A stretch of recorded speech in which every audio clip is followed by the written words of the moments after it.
Hello, good morning, and welcome you to this morning's edition of AM Ghana here on Adoatv Television. My name is Samuel Kusi Apia. Wherever you are hearing me from, wherever you are watching me from, it's a good morning from us here in our studios on the Professor John Evans Atamios High Street to you wherever you are. We hope you are doing very, very, very, very well. And if so, then kindly stick and stay with us from now till the hour of 9 of 10 as we bring you the newspapers, the headlines, what the newspapers are saying. We will, of course, review them and we'll bring you some more interviews as well. So kindly stick and stay with us throughout the entire period as we drive you through this morning.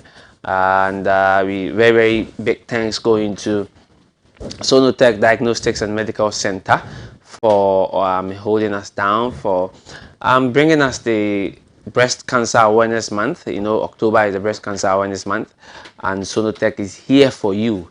Sonotech is here for you. They want to take care of you, so kindly find Sonotech at Osu. You can go to the West Hills Mall at Kaswa, and of course in Kumasi you can find them. In Tema you can find them, and let them examine you.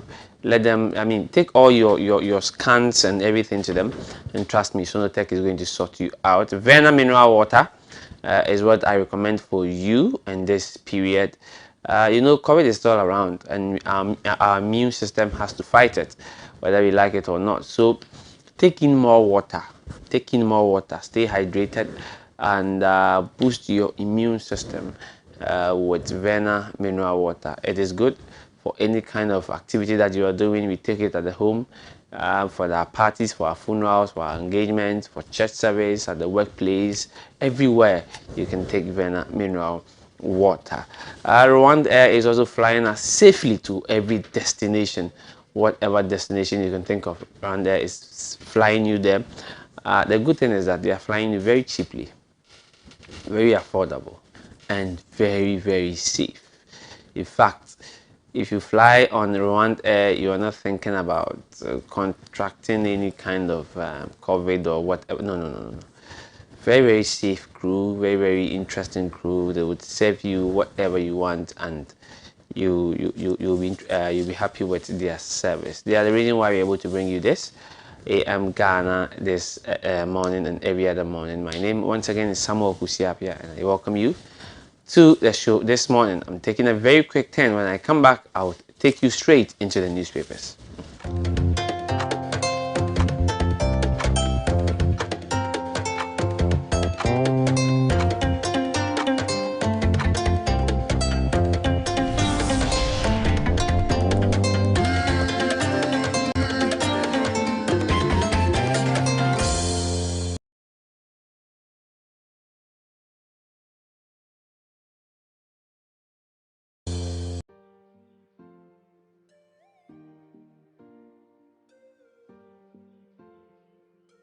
Breast cancer is very scary and all, but for some reason, a lot of women think that it could never happen to them. October is here again. It's Breast Cancer Awareness Month.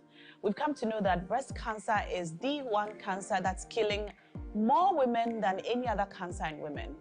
This means that all of us need to be concerned and all of us need to take the requisite steps to ensure that we get screened, know whether or not we have anything to be concerned about, and most importantly, know that there is a cure. Breast cancer can be treated and is best when it's detected early.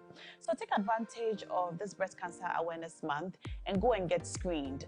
There's free screening available. If you go to Sonotech in Accra, at their branches at the West Hills Mall in Tema or Osu, you can get your screening done for absolutely no fee at all. Also, if you'd like to do a mammogram or an ultrasound, you get it as a good discount during the month of October. It's time for all of us to get tested. Let us get screened. Let us know whether or not we have anything to be concerned about. And most importantly, let us know that if you do have any signs of breast cancer, the earlier it's detected, the better it is for you, your family, and your loved ones. This year, I'm happy to partner with Sonotech during the Breast Cancer Awareness Month to get more and more women interested in taking steps to know whether or not we have anything to be concerned about. Stay safe and get screened. My name is Naa Shoko. I'm a broadcaster.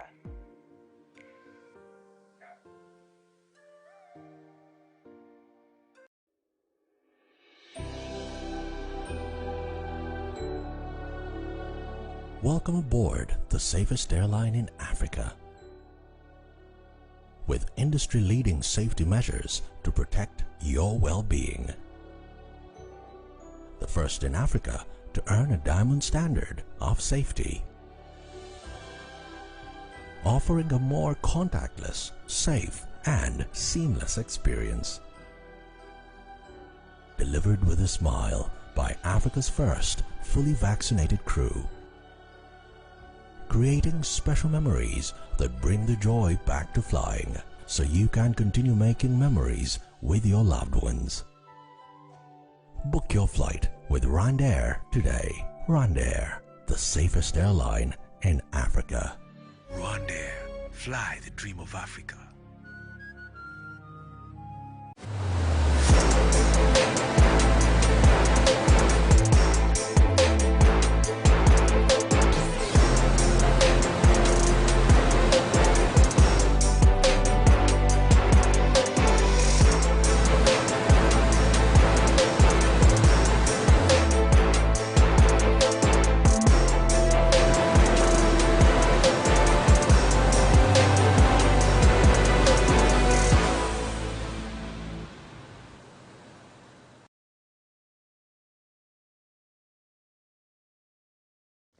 All right, welcome back. It's AM Ghana here on Adoatv Television, and thanks once again to Rwanda Sonotech and Vena Natural Mineral Water. Now let's go straight to the daily graphic. What's the daily graphic saying today?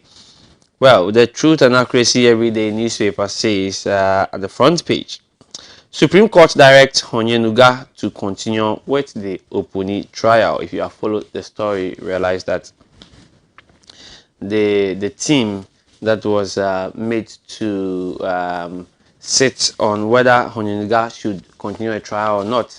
Ruling came yesterday. The ruling came yesterday and was 4-3 in favor of Honyenuga. So now Honyenuga is going back to sit and continue with the Opuni trial. The court said, or the panel that sat on the case said there is no much, or there wasn't much evidence of bias as was alleged shown. I mean, so you cannot just come and say somebody's biased and not give us enough evidence to back your claim. Ahead of the 2022 budget, IEA calls for resource mobilization. And in accountable governance, the president is saying, deepen transparency. President charges MMDCEs. Deepen transparency. President charges MMDCEs. Okay. Well, let's see if we can have some more stories in the daily graphic for you. Yes, there are more stories here in the daily graphic, and I want to do more local stories. There is an opinion here. Are we making progress? Elizabeth Ohene is writing. I've seen Dr. Baumia's picture here as well. Healthy eating equals individual health. Okay. And some gender news is here. Empower girls to bridge digital divide.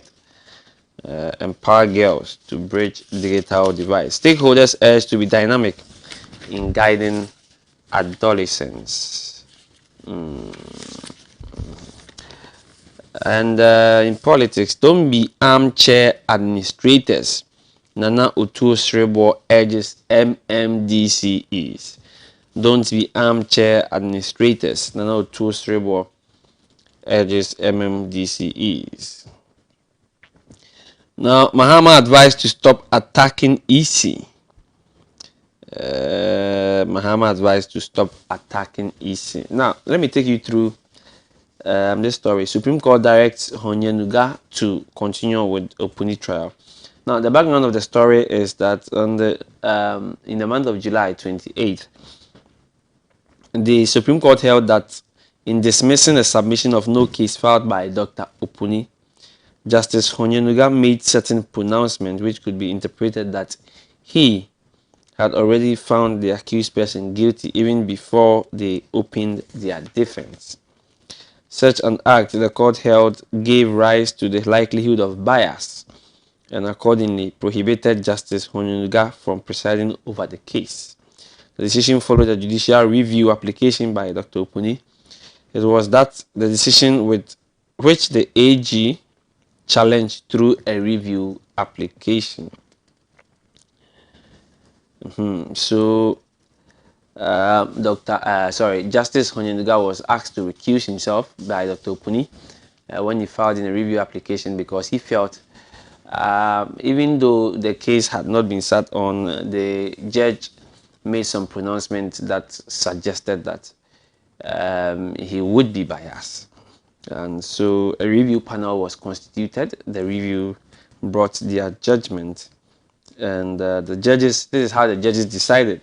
Justice Doche and Avril Lovelace Johnson, who had dissented in the previous judgment, were joined by Justice Prof. Ni Ashikote and Gertrude Tokonu to become the majority in the review case, while Justice Gabriel Puamain, Agnes Doji, and Isifumoro Amadu Tanko, who had prohibited Justice Honyenuga in the previous ruling, dissented in the review decision.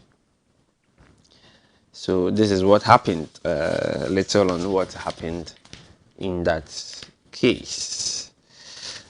More in the newspaper. Fast-track passage of anti-gay bill. Chief advises Parliament. And minority calls for suspension of special petroleum tax. Police Armed Forces Councils take off. Police Armed Forces Council takes off. On the regional level, wrongful allocation of Bruno East lands. Chiefs, landowners face prosecution. And elsewhere, Santini appeals for extension of EU economic program. We will ensure transparency in LGBTQI plus discussions. Speaker of Parliament is speaking here. And Algerian Japanese envoy bids President farewell.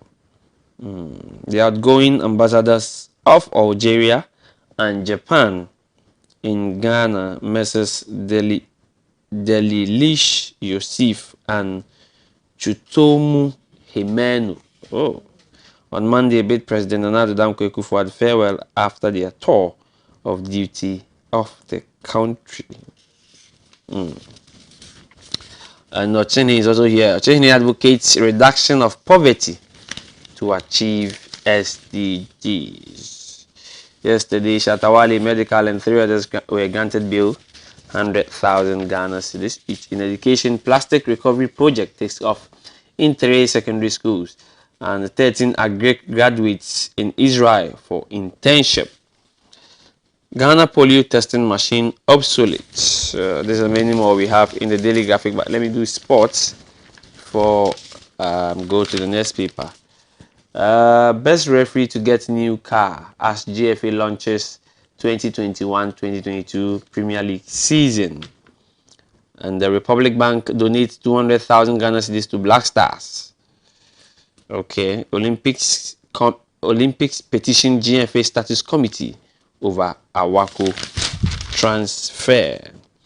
So that's it for the Daily Graphic newspaper. At the back page, 2 arrested over killing of family head at Pram Pram, and woman jailed 6 years for faking her kidnap. That's it for the Daily Graphic. Let me go to the next, which is the Ghanaian Times. Ghanaian Times, Ghana's preparedness for earthquake, auditing of public buildings set to begin. Osu Castle, Jubilee, Parliament House, others included. I will revisit referendum to pave the way for election of MMDCE's president is speaking here. And SC retains Justice Honyenuga to handle Cocoa Board financial loss case. IOD Ghana opens nominations for 4th Ghana Corporate Excellence Awards. Okay, let's go into the Ghanaian Times. President bids farewell to 2 envoys, and is also here. MP petition speaker over police attempt to obstruct parliamentary duty. That is the Sosu. Sosu is here. CDD overhaul of 1992 constitution would mitigate defects, and debate LGBTQI plus issues with reason, not emotions. Professor Asante is speaking there. Mentor young women, girls in cybersecurity technology fields. Communications Minister is urging, and chiefs urged to desist from settling rape defilement cases in palaces. I think I also agree. And GIS to help formulate policies on influx of foreigners. That's the Ghana Immigration Service. Stakeholders sensitized to peer support services implementation plans. And the Czech medical team performs 42 surgeries at Tamale Teaching Hospital. Wow. Ethiopian delegation understudies Ghana's N and MC. 8-member delegation from the Health Professionals Competency Assessment and Licensure Directorate of the Ministry of Health in Ethiopia is in Ghana to understudy the operation of Nurses and Midwifery Council. Bank of Ghana to continue to provide enabling environment that supports inclusive financial systems. Second Deputy of the Bank of Ghana, that is Mrs. Awaji speaking. Use digital alternatives for transactions.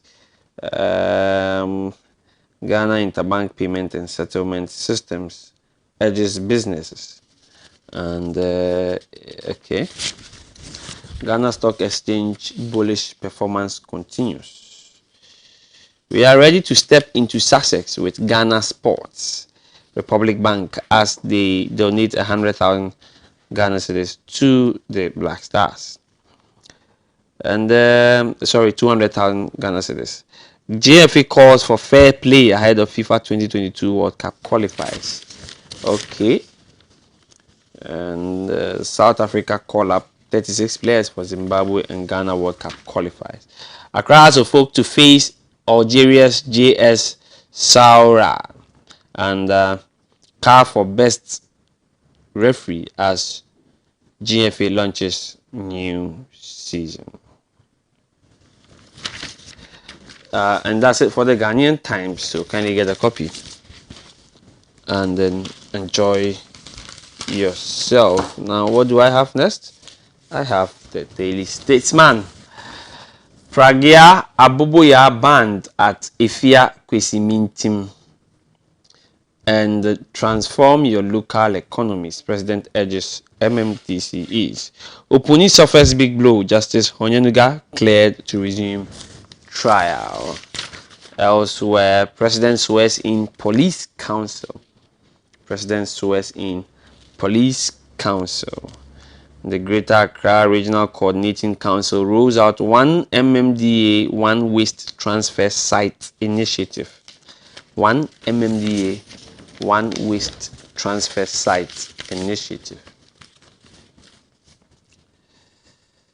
The National Youth Authority CEO makes a strong case for African youth involvement in governance. Ghana Health Service trains journalists on accurate reportage on COVID-19.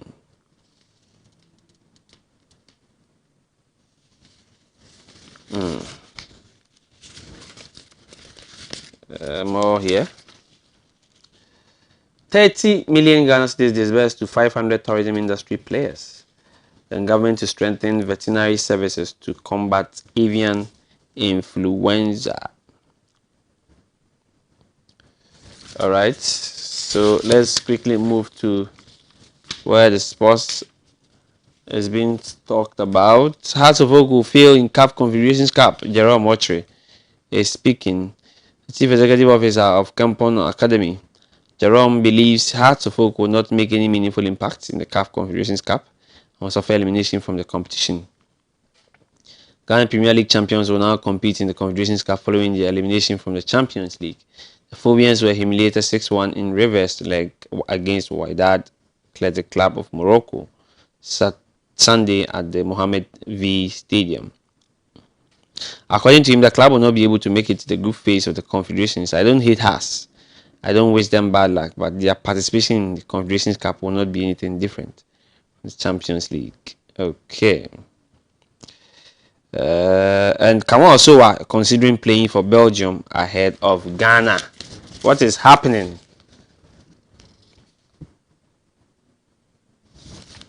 Well, that's it for the daily statement. Let's see what the other papers has. The New Crusading Guide. I almost said Daily Crusading Guide. The New Crusading Guide is here. President needs commendation, not condemnation. AAGA reacts to Cape Coast Harbour apology. Ghana commits to implementing country structural vulnerability and resilience assessment framework. And Akufo-Addo warns MMDCs don't dent government image with unnecessary conflicts. I have what it takes to beat NDC. Asabi is speaking. And danger. Shopping mall cited under high voltage transmission line. Oyarifa shoppers, residents scared. Should be scared. Let's go into the New Crusading Guide and see what is here.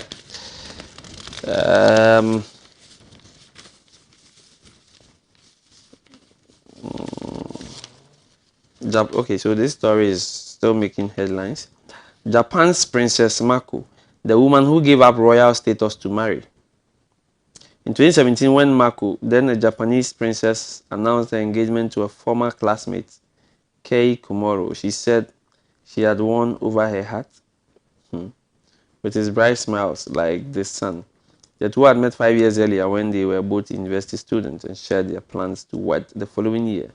It meant the princess would become an ordinary citizen as female imperial family members forfeit their royal status upon marriage to a commoner.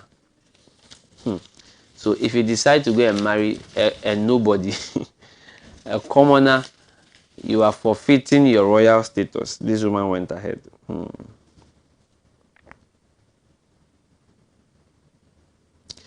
Well, their smiles won over a country where the imperial family is closely scrutinized and its members are expected to be a guardian tradition. The intense media coverage was mostly positive, but that quickly changed. 2 months later, the reports emerged about an alleged money dispute between Mr. Komoro's mother and former fiancé, who claimed mother and son had failed to repay a debt.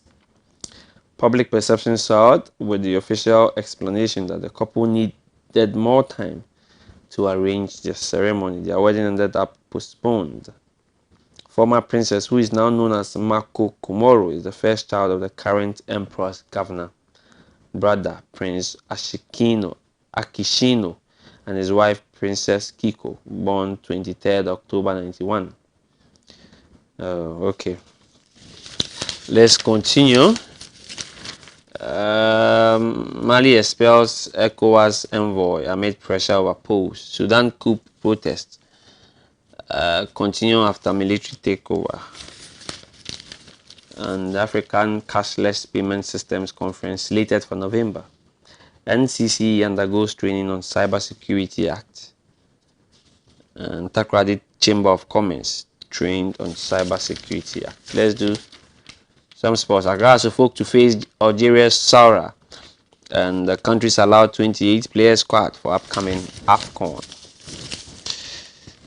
Have 2 more newspapers here. Daily Guide. Opuni judge reinstated. And 100,000 Ghana cedis bill for Shatawale medical on 3 guys. I won't take excuses. Nana wants MMDCEs.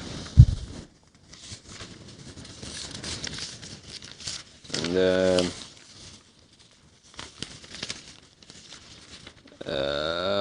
let's see what we have here. Ghana OK structural vulnerability framework execution is also here. And Abysim cannibal case adjourned again. Abysim cannibal case adjourned again. Northern MPs donate 100,000 towards Dagbon Development Fund. Anti-gay bill processes will be public. Speaker of Parliament is speaking. Family head gunned down in Pram Pram, unfortunate. And COVID-19 vaccination card mandatory for Christmas event. Hey! COVID-19 vaccination card mandatory for Christmas event. The Ghana Tourism Authority has directed organizers of Christmas events to adhere to the new approved COVID-19 protocols, including the inspection of patrons' COVID-19 vaccination cards prior to their entry to the venues. Guests to each event will be required to present COVID-19 vaccination cards before entry for all events that are going to be endorsed. Yeah? Well, in sports, Hearts face Algerian side in Confederations Cup and all set for the big league kickoff. So there is a picture of Fabio Gama, Patrick Razak, and Glasson Awako here. Daily graphic is done, and my last newspaper here is the Chronicle. What's the Chronicle saying? Ugwa NPP confirmation of mayor was clean. Okay. Election of MMDC is not off my radar. I'm still consulting. President Akufo-Addo speaking here. And Joanna Kra being escorted to prison. Takrady lady jailed 6 years for faking kidnapping. Gunmen kill clan head at Pram Pram. And any veto thrown out of court over directive on Sankofa and other oil fields. Presidents were seen Baumia, Dampare and others. That is, of course, the Police Council and the Armed Forces Council.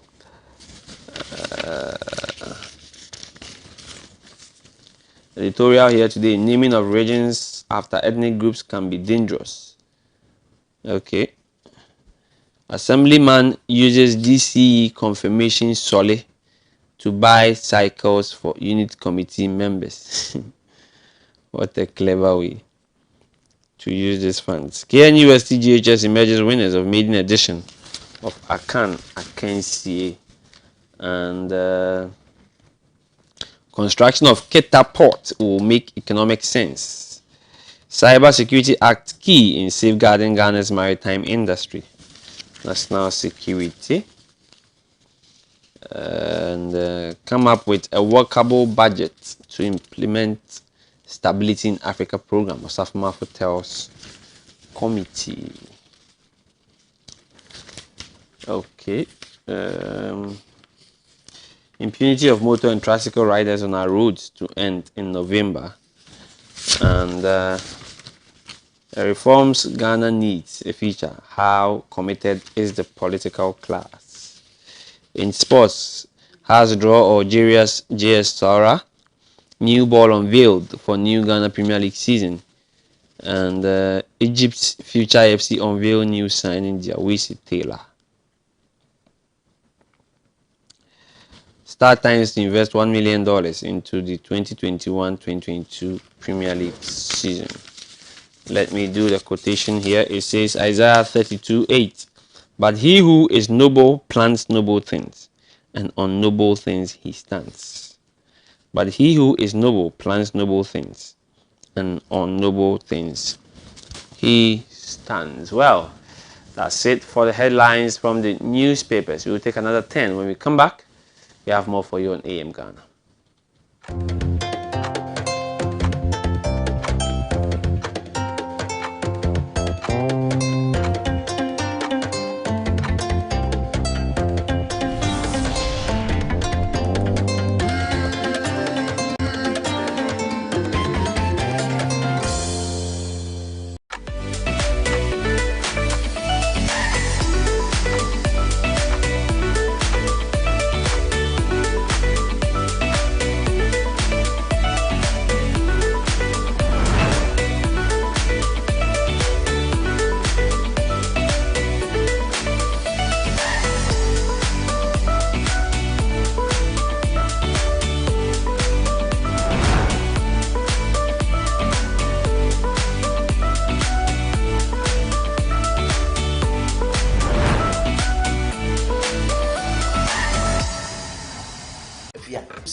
capsules now. I'm a go correct. What's your best mancasa? That's it. Who anymore? Oh, middle. You capsules back on the CB men capsules.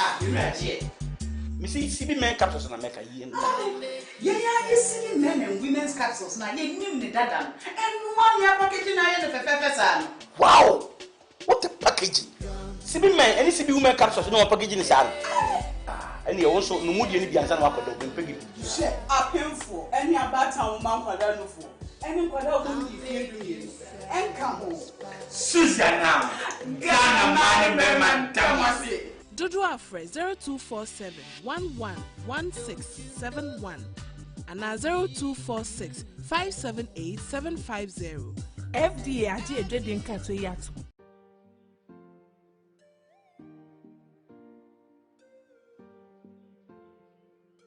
Hello everyone, my name is Adoatv, a proud ambassador for Sonotech's Breast Cancer Awareness Month. It's hashtag Pinktober, hashtag Sonotech Goes Pink. Now from the 1st October to the 31st October 2021, at any of the 3 branches of Sonotech, Tema, Osu and West Hills Malls, we are gathering together to get free screening. Yes, I said it's free. And that's not all we have for you. We also have 20% off mammogram testing and 50% off ultrasound. Let's go pink from October the 1st to the 31st, 2021 at Osu, Tema and West Hills Mall, all Sonotech branches. We are giving hope to save a life. See you there.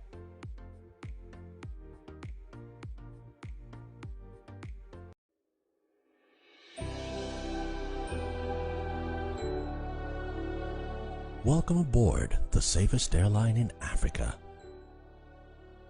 With industry-leading safety measures to protect your well-being. The first in Africa to earn a diamond standard of safety. Offering a more contactless, safe, and seamless experience. Delivered with a smile by Africa's first fully vaccinated crew. Creating special memories that bring the joy back to flying, so you can continue making memories with your loved ones. Book your flight with RwandAir today. RwandAir, the safest airline in Africa. Rwanda, fly the dream of Africa. Announcements on Adoatv. Contact Adoatv for your general announcements, proclamations and publications, job vacancies, etc. at a very affordable rate. Call 05092577754, 02094944258, or visit our marketing desk at Stepwork premises. Adoatv, bringing good things to life.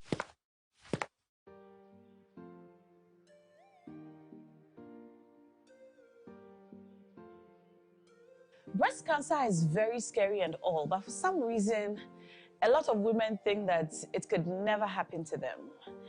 October is here again. It's Breast Cancer Awareness Month. We've come to know that breast cancer is the one cancer that's killing more women than any other cancer in women.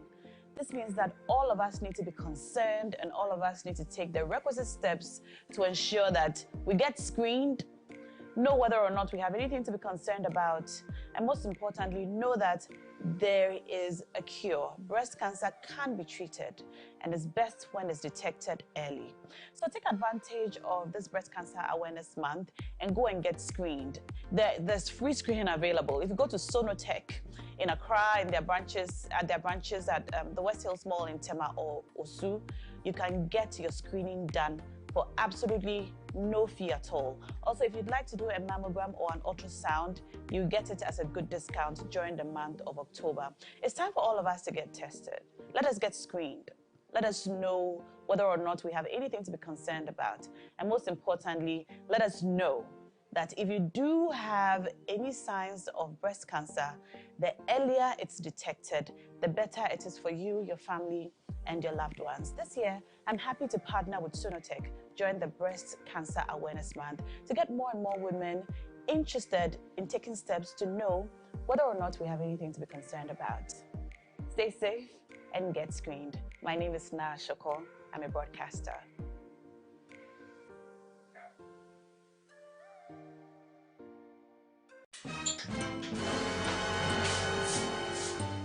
Water. But you're not getting your mouth.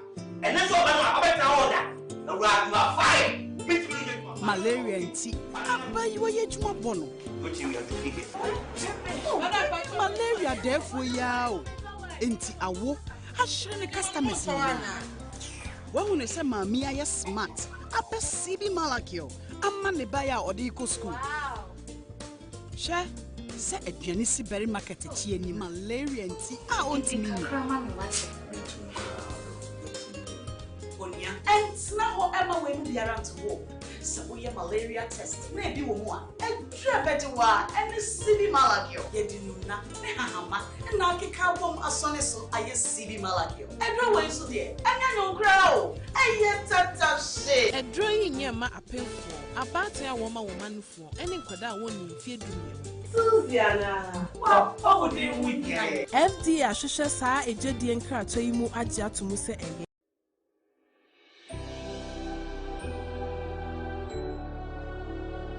Welcome aboard the safest airline in Africa. With industry-leading safety measures to protect your well-being. The first in Africa to earn a diamond standard of safety. Offering a more contactless, safe, and seamless experience.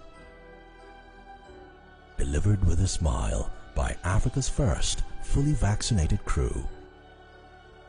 Creating special memories that bring the joy back to flying, so you can continue making memories with your loved ones. Book your flight with RwandAir today. RwandAir, the safest airline in Africa. RwandAir, fly the dream of Africa.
CB makeup now.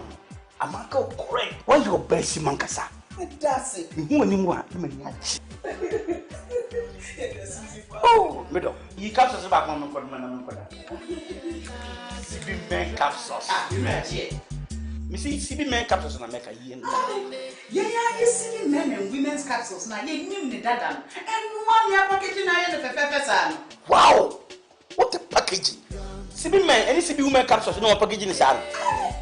And you also no mood any bianza no akodo mpegi. Share a painful any about town man kwada no for. Any kwada won di fie du and come home. Susanna, Ghana man man tamase. Dodo Afre 0247 111671 and 0246 578 750. FDA aje edwedin kato yato.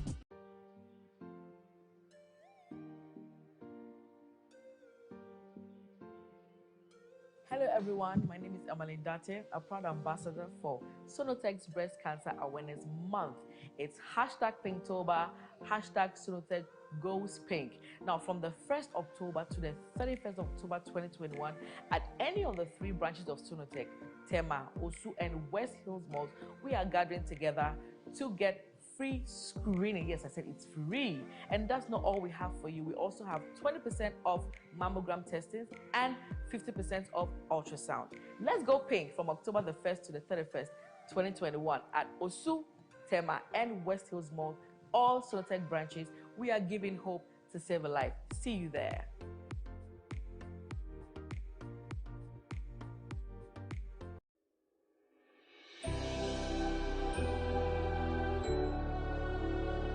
Welcome aboard the safest airline in Africa.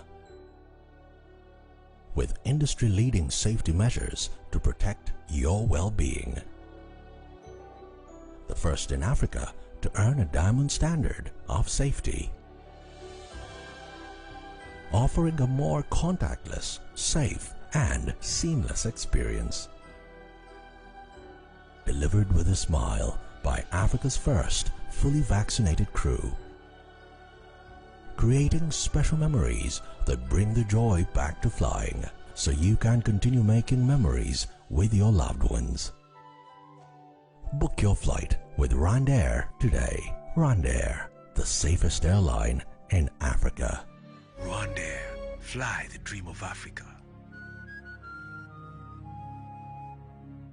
Announcements on Adoatv. Contact Adoatv for your general announcements, proclamations and publications, job vacancies, etc. at a very affordable rate. Call 050-92-57754, 020-9494-258, or visit our marketing desk at Step Work premises.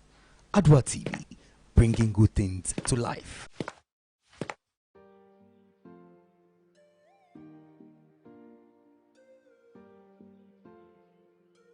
Breast cancer is very scary and all, but for some reason, a lot of women think that it could never happen to them. October is here again. It's Breast Cancer Awareness Month. We've come to know that breast cancer is the one cancer that's killing more women than any other cancer in women.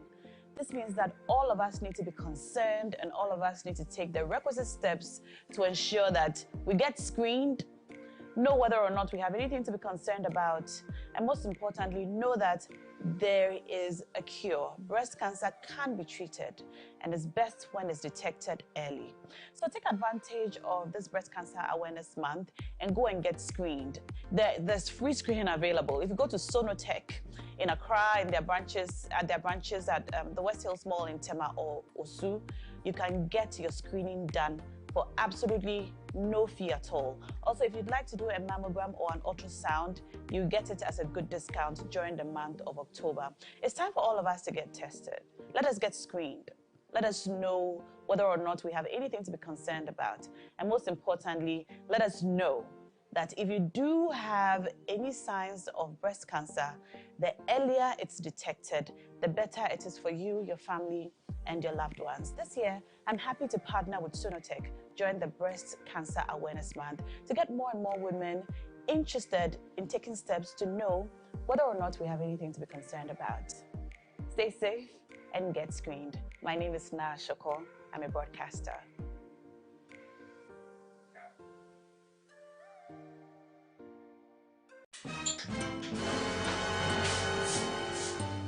Water, but you're not getting your mouth.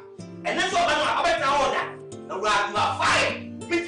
Malaria nti abayiwa yejuma bono. Malaria defo ya o. Enti awo ahire ne customers ya. Wahu ne se maami aye smart. Ape CB Malakio. Amma ne ba ya odi ko school. She se aduane si beri market chi ni malaria nti a ontimi ni. And now Emma when be around to walk. So we malaria test. Maybe woman. And better and CB Malagio. Yedinuna, Nehama, and now Kikabom Asoneso, I CB Malagio. And no way so dear. And I don't grow. I yet tata shit. A drawing near my appeal for about a woman for any quada won't in fear. Susiana, what would you with me? FD Ashusha sa a jedi and crato you adia to Musa again.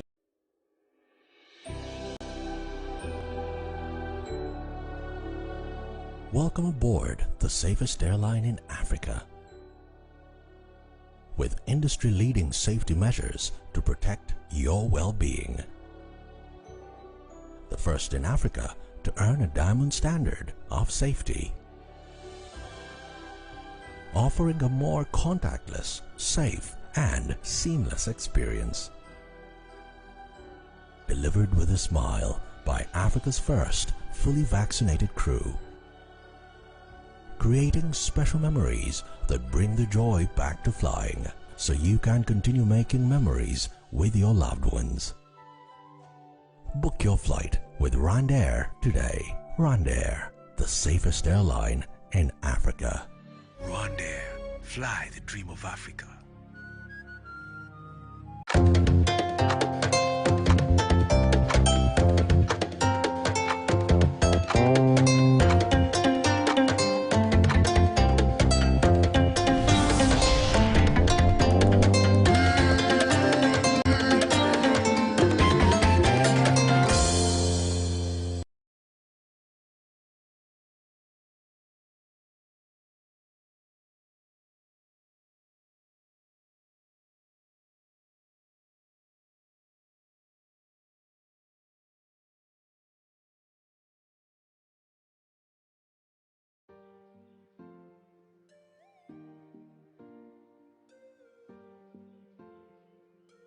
Hello, my name is Nane Ikekufu of Cling Event Ghana.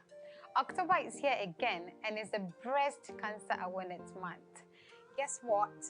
Cling is excited to partner with Sonotech this year to offer free breast screening during the month of October, from 1st October to the 31st of October. Yes, free breast screening. Did you know in 2020, there were 2.3 million women diagnosed with breast cancer?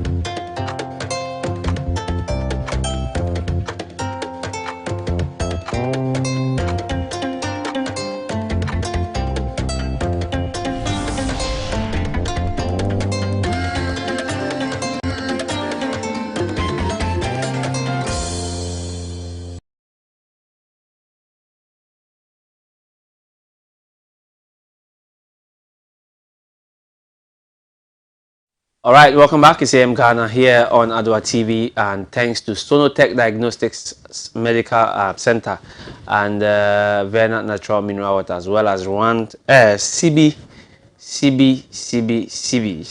Natural Capsules is also a proud sponsor. Now, a few months, weeks ago, we spoke to the coalition of rotational nurses and midwives association's secretary, one Sarah, who expressed disappointment in a kind of treatment they have been going through over a period, and they threatened to lay down their tools if care is not taken.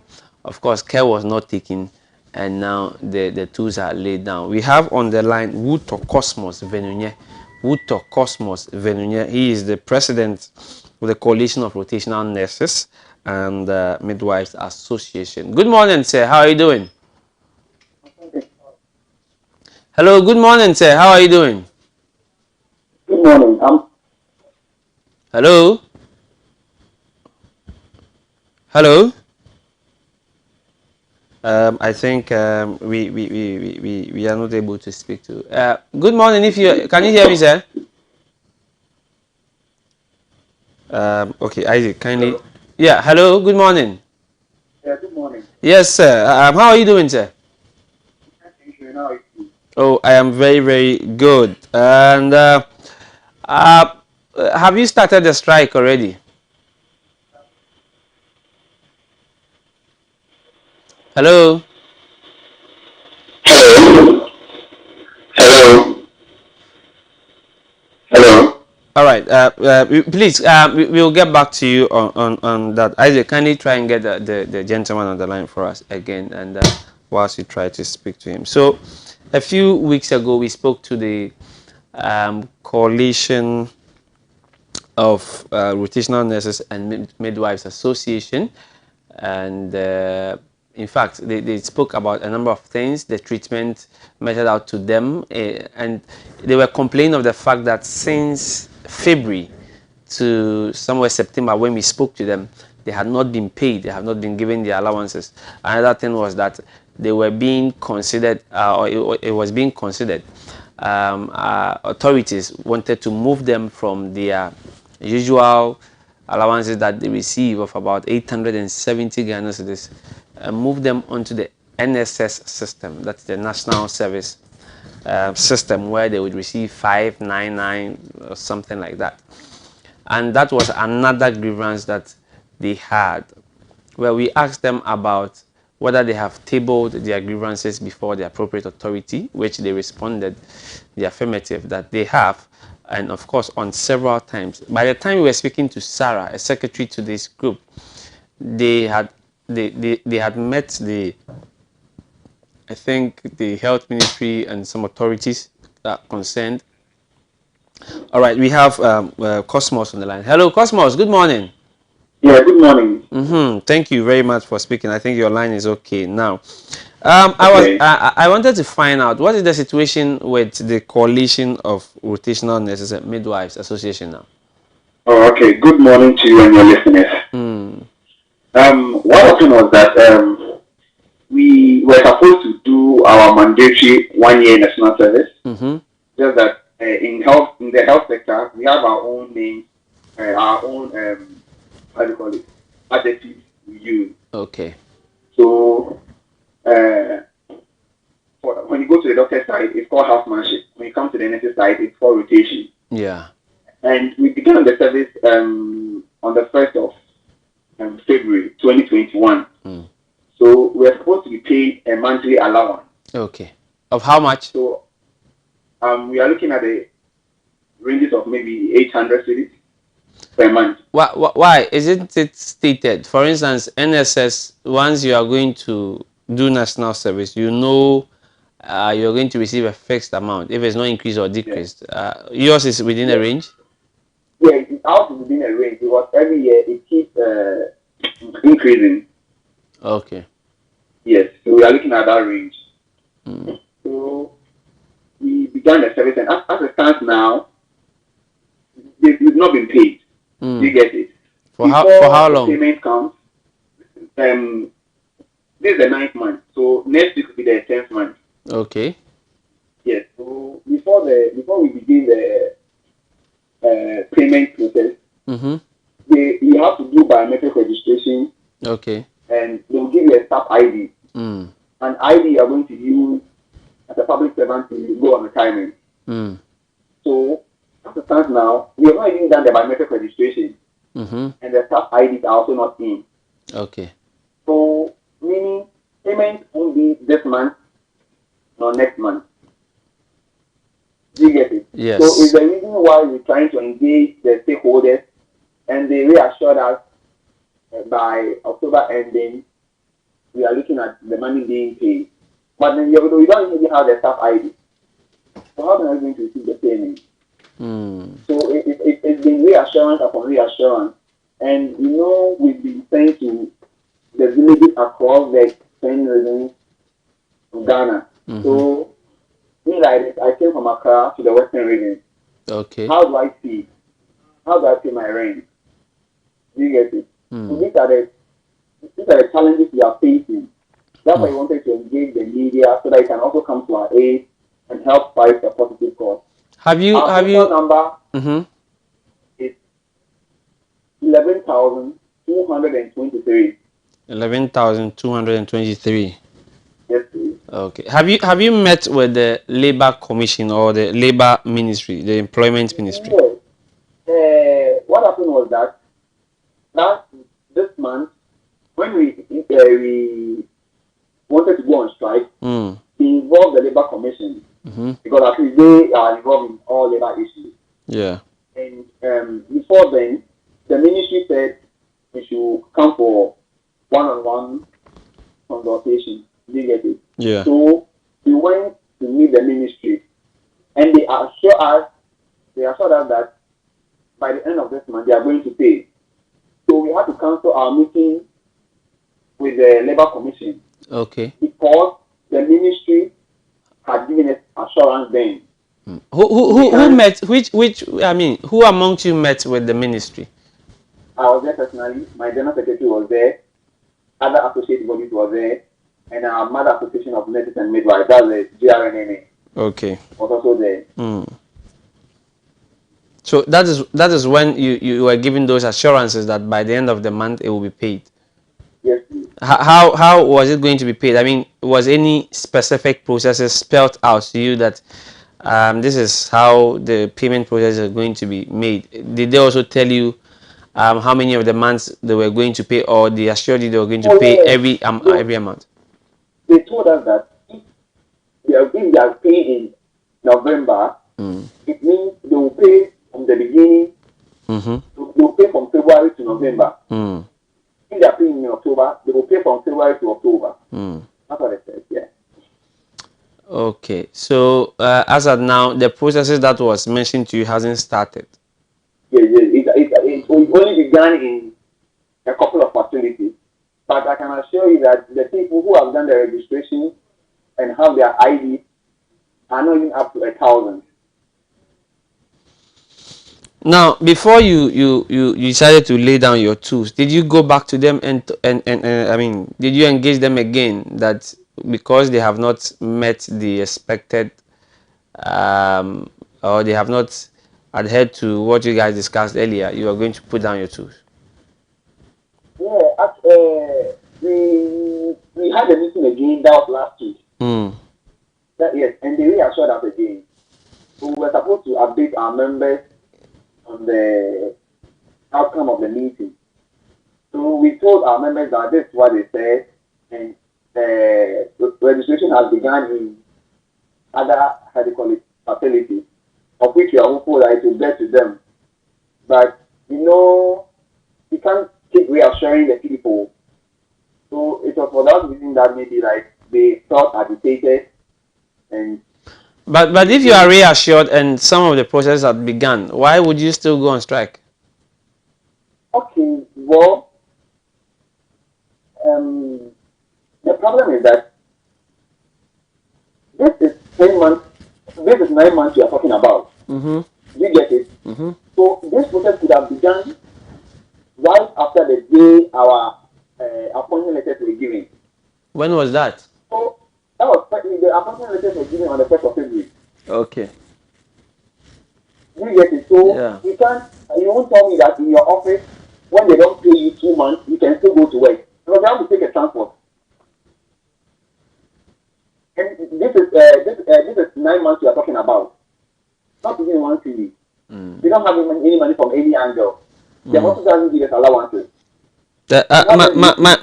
My question again is that once the processes have started, which you have accepted that they had started some of the processes, don't you think now it's a step forward? You should be a bit patient. I understand that it has been 9 months, almost 10 months already, but once they have started, perhaps patience would be what we need rather than laying down your tools. Yes, actually that was the communication I gave out to the people. We are not actually on strike today. You get it? It's only about laying out our displeasure towards what the unpaid allowances. Because it's like the people keep agitating, and you have to keep calming them down. Because I don't know the actions they'll be taking next week. You get it? Have you told them? You once you have told them that the processes have started, and of course you are aware of the labor laws. If you want to lay down your tools, there are processes that you go through. Don't just lay down your tools, so that you don't, in an attempt to exercise your right, express yourself, you don't also commit any forms of blunder. So you are the president. You can speak to them, calm them down, and make them understand that the processes have started, and so go ahead. Yeah, that's what we're doing. We've been doing that over and over again. You get it? But the thing is, we wrote letters to our facilities. You get it? Of which we wrote the letter to the Labour Commission, and we copied our facility HR, the medical superintendent, the nurse managers. So this one, we will go to the work all right. If we decide to go on strike, we will go to the work all right and we will sit down. It could be a sit-down strike. I'll report at work. If I don't come to the work, that's when you have a charge against me. This one, I'm present at the work. I'm in my car, but I won't work.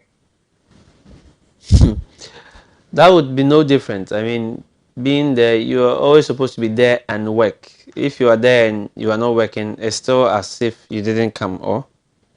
Okay, fine. That's why maybe it's called a sit-down strike. Okay, so this is a right sit-down now, strike. Yes, it should be a sit-down strike. We'll go to the work, all right, and we'll work. What if the authorities make you aware that, I mean, 11,000 people cannot be paid in a month? I mean, it takes long. It's a process. We need to process your, like you're saying, your ID cards and all that. So go, or I mean, go about your duties normally whilst we initiate the processes to get you your ID cards and all those things that you can use to access the money. What will happen? Good. That one, we wouldn't have any say. We will consider it in the sense that they have to give us a word binding statement. Why haven't you done? Why haven't you done that all this while? Where I mean, when you go to the meetings, do they document anything that they say so that it is binding, so that you know you have their word? Okay, when we went the one they gave us on the 18th of September of this month. Okay. The one they gave us was kind of binding. But when we went there last week, they told us that okay, process has begun. So a couple of people have started receiving their staff IDs and biometric registration are ongoing. Do you get it?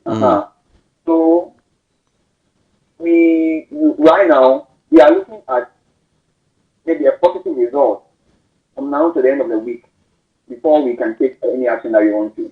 What would happen next week if you don't hear any favorable response from them? That one I can't really tell because I definitely I know something is going to pop up. As far as they began the registration, I think people should start receiving their salary as soon as possible. So if that doesn't come, to engage the ministry first. So the outcome of that meeting will determine our action. You still haven't spoken to the National Labour Commission yet? No, please. Would you consider going to them this time around? Okay, I don't know. I'm not the only executive. I think all the executives have come on board for us to take that decision.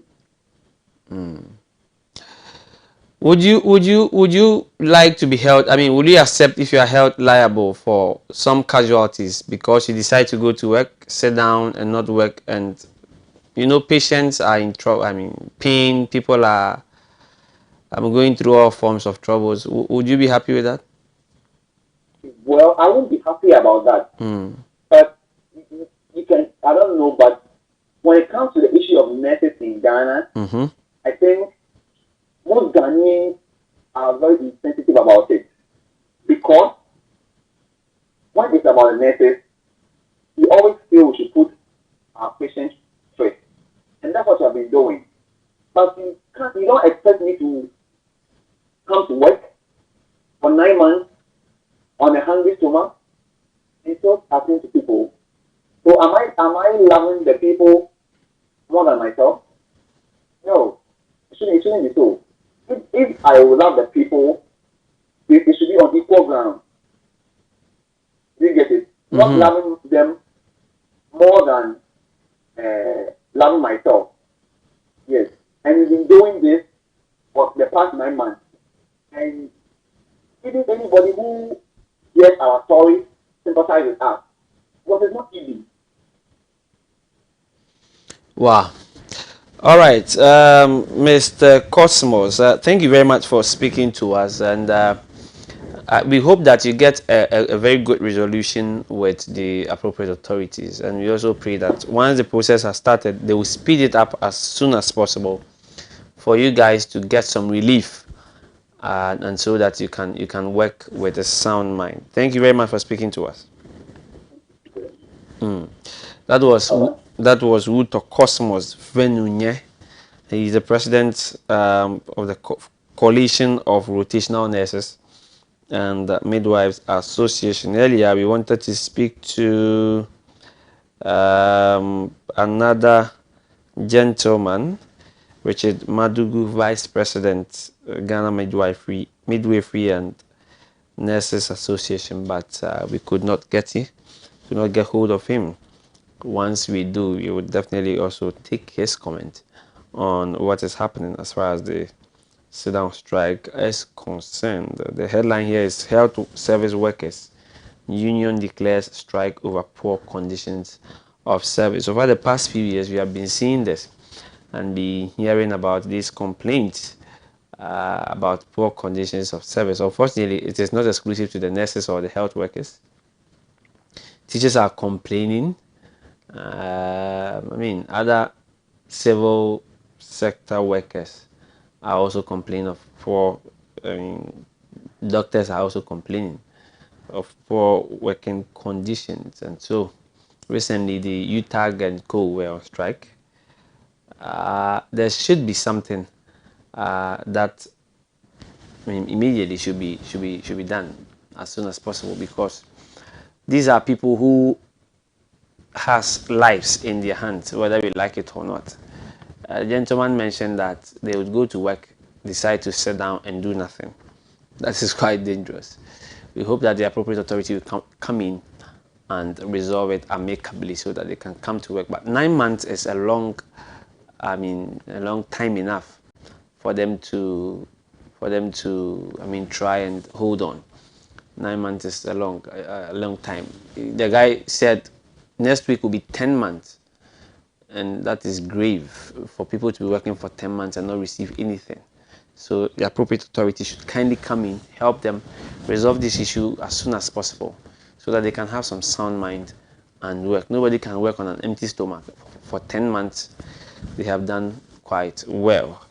Well, that's it with the sit-down strike with the health service workers. We will come back after this then with the discussions with our politicians.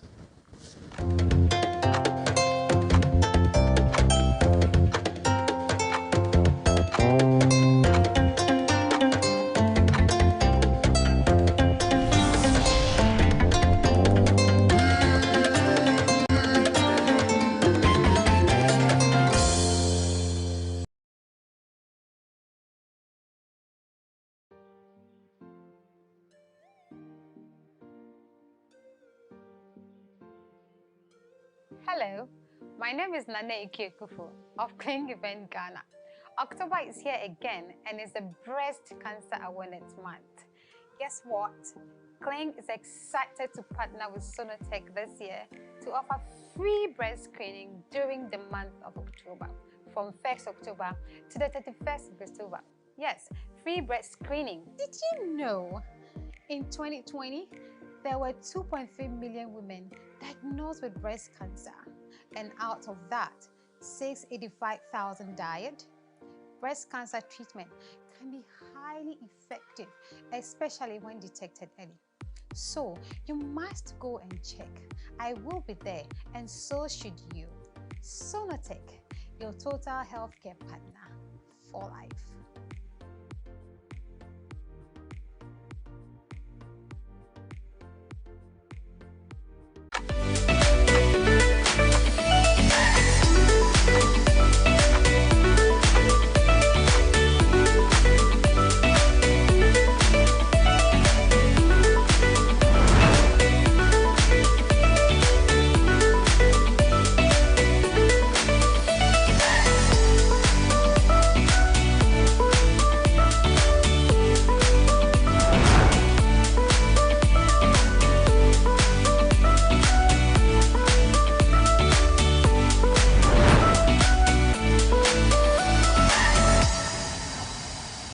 CB women capsules now.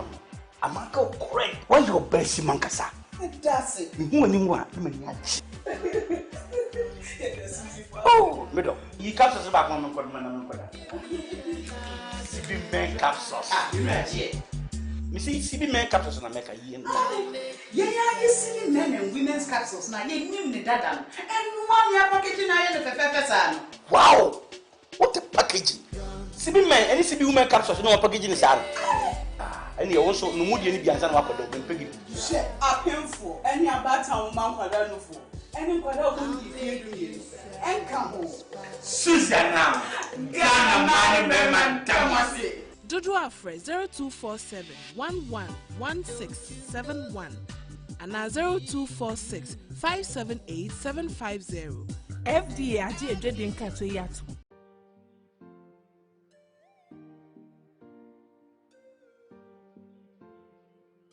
Hello everyone, my name is Adoatv, a proud ambassador for Sonotech's Breast Cancer Awareness Month.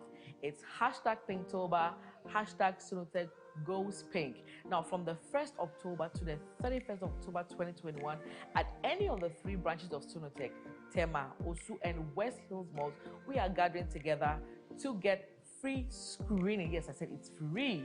And that's not all we have for you. We also have 20% off mammogram testing and 50% off ultrasound. Let's go pink from October the 1st to the 31st, 2021 at Osu, Tema and West Hills Mall, all Sonotech branches. We are giving hope to save a life. See you there.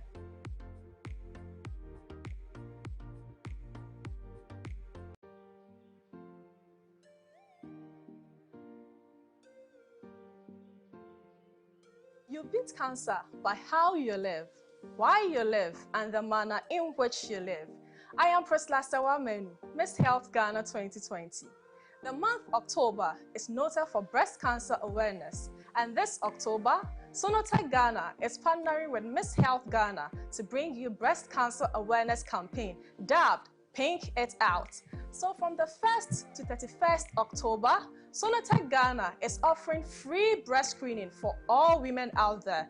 Plus, you get 20% off mammogram and 50% off ultrasound scan if you need one at any of their branches. The campaign is on. Join the campaign, support women, encourage women to come for screening, and support women living with breast cancer. On this note, I will entreat all my sisters out there to come detect it, treat it, and defeat it, because early detection saves life. Thank you.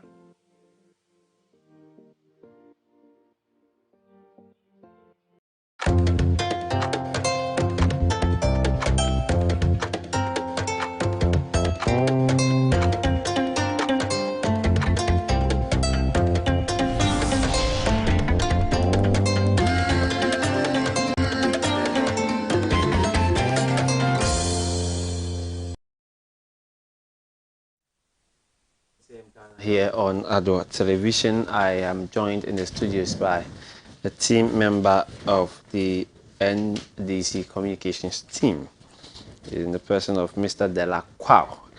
Delacroix speaks for the NDC. He joins me whilst we wait for his colleague from the NPP, who will join us very, very shortly, and then we will go through our newspapers and see what the newspapers have for us today.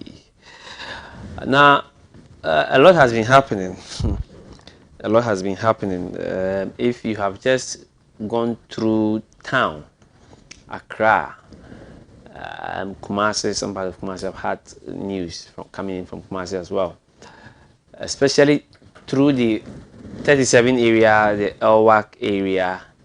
You would have seen a very, very, very long queue. You would have seen a lot of people gathered at one place. Some in queue, some are sitting down because of standing for long hours, and so they have to sit down and have some rest. If you come to the Jamestown area, where there is a fire academy here, specifically, I think somewhere around the Bukom Boxing Arena, where there is a fire academy there, closer to the sea, the new fishing harbor that was constructed some few months ago. You would also see similar thing. In fact, this morning I saw a lot of cars parked there, long queues, a lot of people, young people, going to that end. And you ask yourself, what are all these people going to this particular place to do? Well, there is the recruitment of service personnel happening currently in the country. And so if you go to the Adoatv area, the immigration recruitment is being done there. If you go to the fire academy there, of course, fire service recruitment is being done. If you go to Kumasi somewhere at the stadium, a lot of queues there. I think in Tema, it's been reported that there are also queues there. Now, I believe you have also seen a lot of videos on social media where people are speaking about the numbers that are there. We can confirm that all these services are going to employ a total of 11,000 and I think 240 personnel.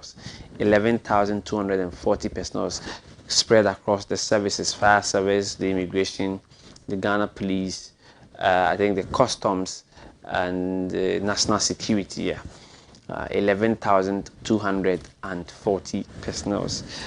What we cannot confirm is the numbers that have applied, but it looks as if the numbers that have applied for these 11,000 plus slots, if we are not mistaken, maybe more than 50,000. More than 50,000. And so we ask ourselves, what will happen to all this? I mean, the rest of the people.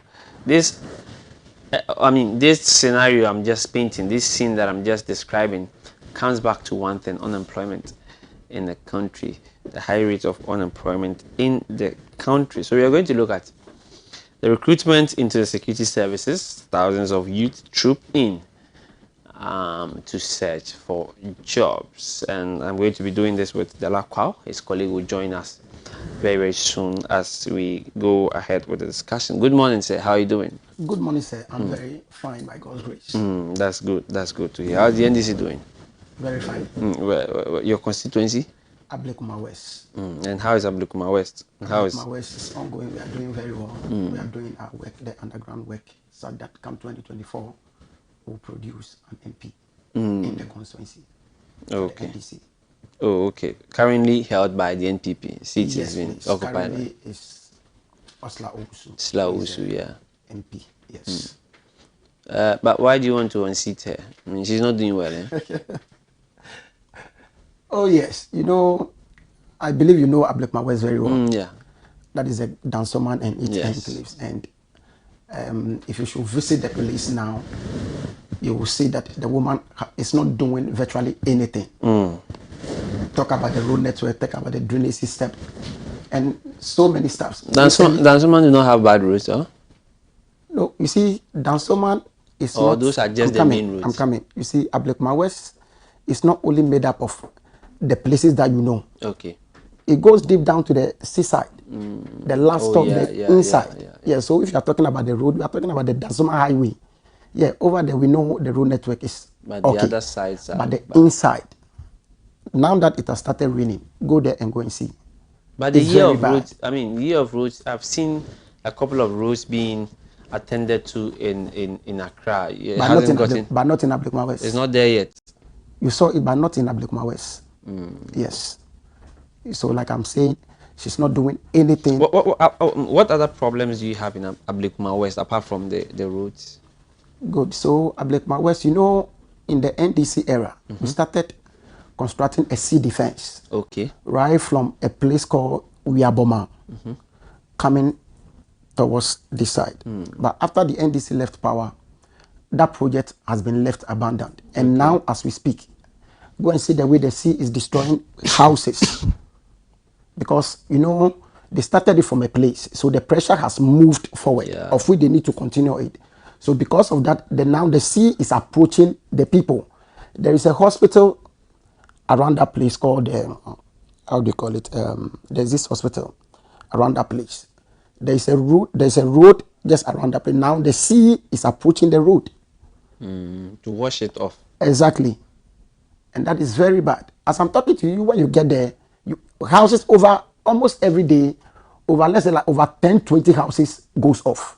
Every day. What about sanitation? That one, I don't want to talk about it because it's really bad. Very bad. Very, very bad. The drainage system, the drainage doesn't flow. So the water is stagnant. And you know, those areas is a cosmopolitan area.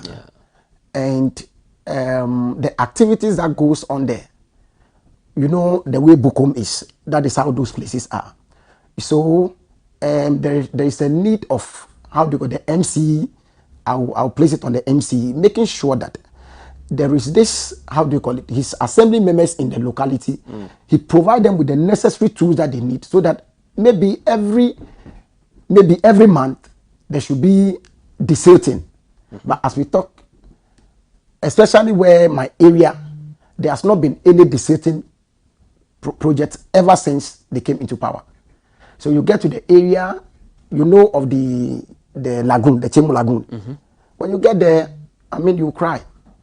The flying bridge that the Osler did, and then it rained once, and then when you get to that place, we captured that story. Good. So you know how the place is. The rubbish around. I mean, it's nasty. And this is Corilla. We have children in there. You know, recently, water is another. I mean, I don't know whether it's a crisis or. I mean, taps are not flowing in that. Yes, it is not in the same area. It's not. So the problem is huge, and it's like the MP has just abandoned us. Okay. Because actually, she doesn't stay in the area. So She's living in East Legon. She doesn't really. She doesn't know what we are going through. What's really on the ground. Exactly. Okay. All right. Okay. Well, I've been told the gentleman who speaks for the NPP is in, so he will join us quickly. Stay with us. We'll be back and continue our discussion.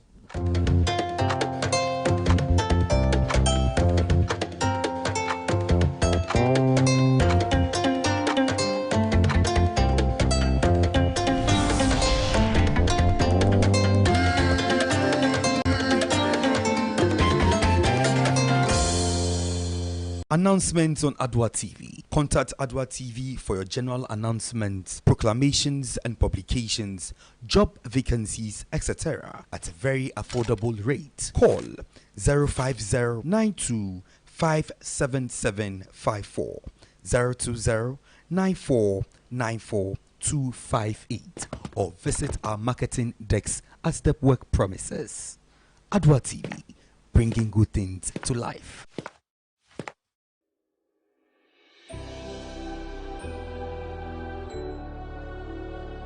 Welcome aboard the safest airline in Africa. With industry-leading safety measures to protect your well-being. The first in Africa to earn a diamond standard of safety. Offering a more contactless, safe, and seamless experience. Delivered with a smile by Africa's first fully vaccinated crew.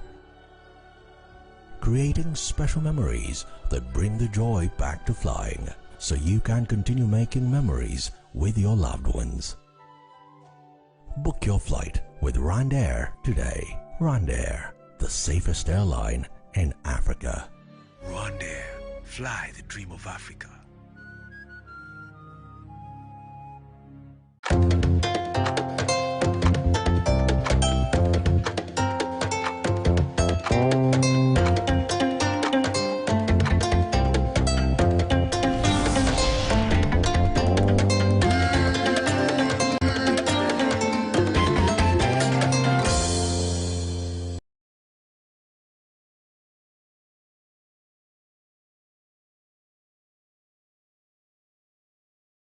All right, welcome back. It's Ghana here, and of course, I've been joined by the communications team member for the NPP. Is in the person of Mr. Collins Asante. Mr. Collins Asante speaks for the NPP. Good morning, sir, and welcome. Thank you, my brother. I hope all is well. Oh, yes. How are you doing yourself? Well, I'm managing by the grace of God. And due to the good governance of the President, Nana Addo Dankwa Akufo-Addo, everything is well. Well, how's your constituency? Well, my constituency is doing well. Let me take this opportunity and extend my greetings to them. You know, as a former constituency organizer and currently vying for the constituency chairman, it's not been easy, but you know, due to my hard work in the constituency, I'm hoping and believing that they will give me the opportunity to serve them again. But so far, so good, the constituency is doing well.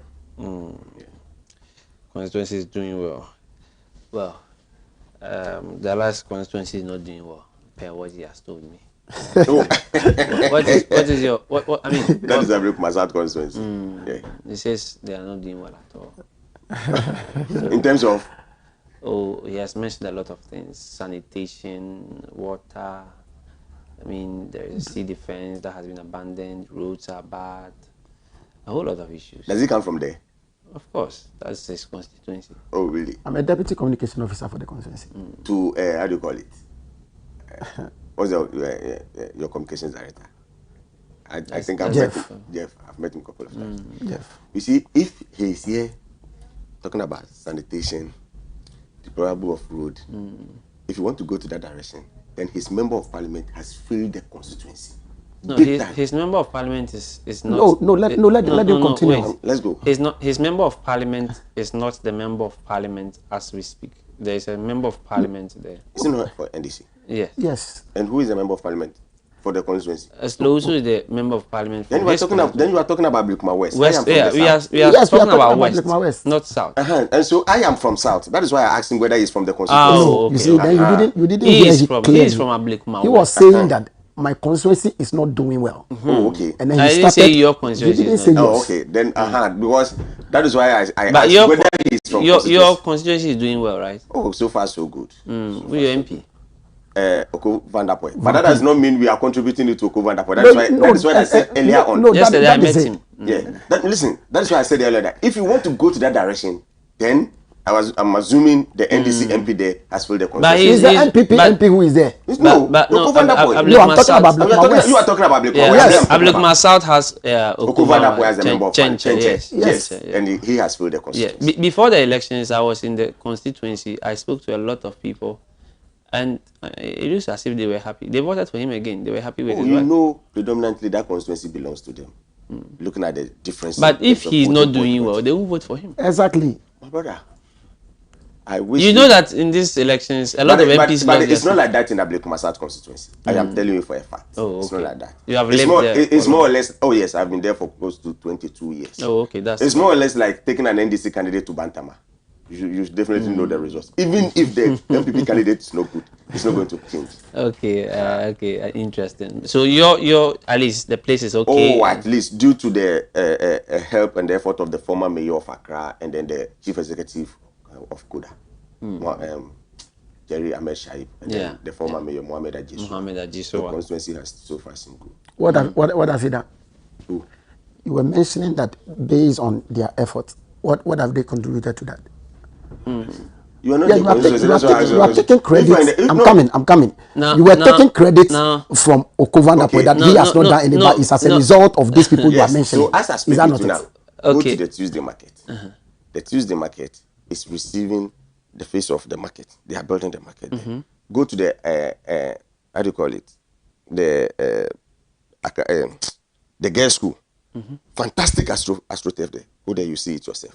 But asking me what of that? Was it done by the MP? This is, but I mean, this project, all these projects are good. I mean, and everybody would even ask for more. But I don't know. Can we just detach it from the MP? No, it's not possible.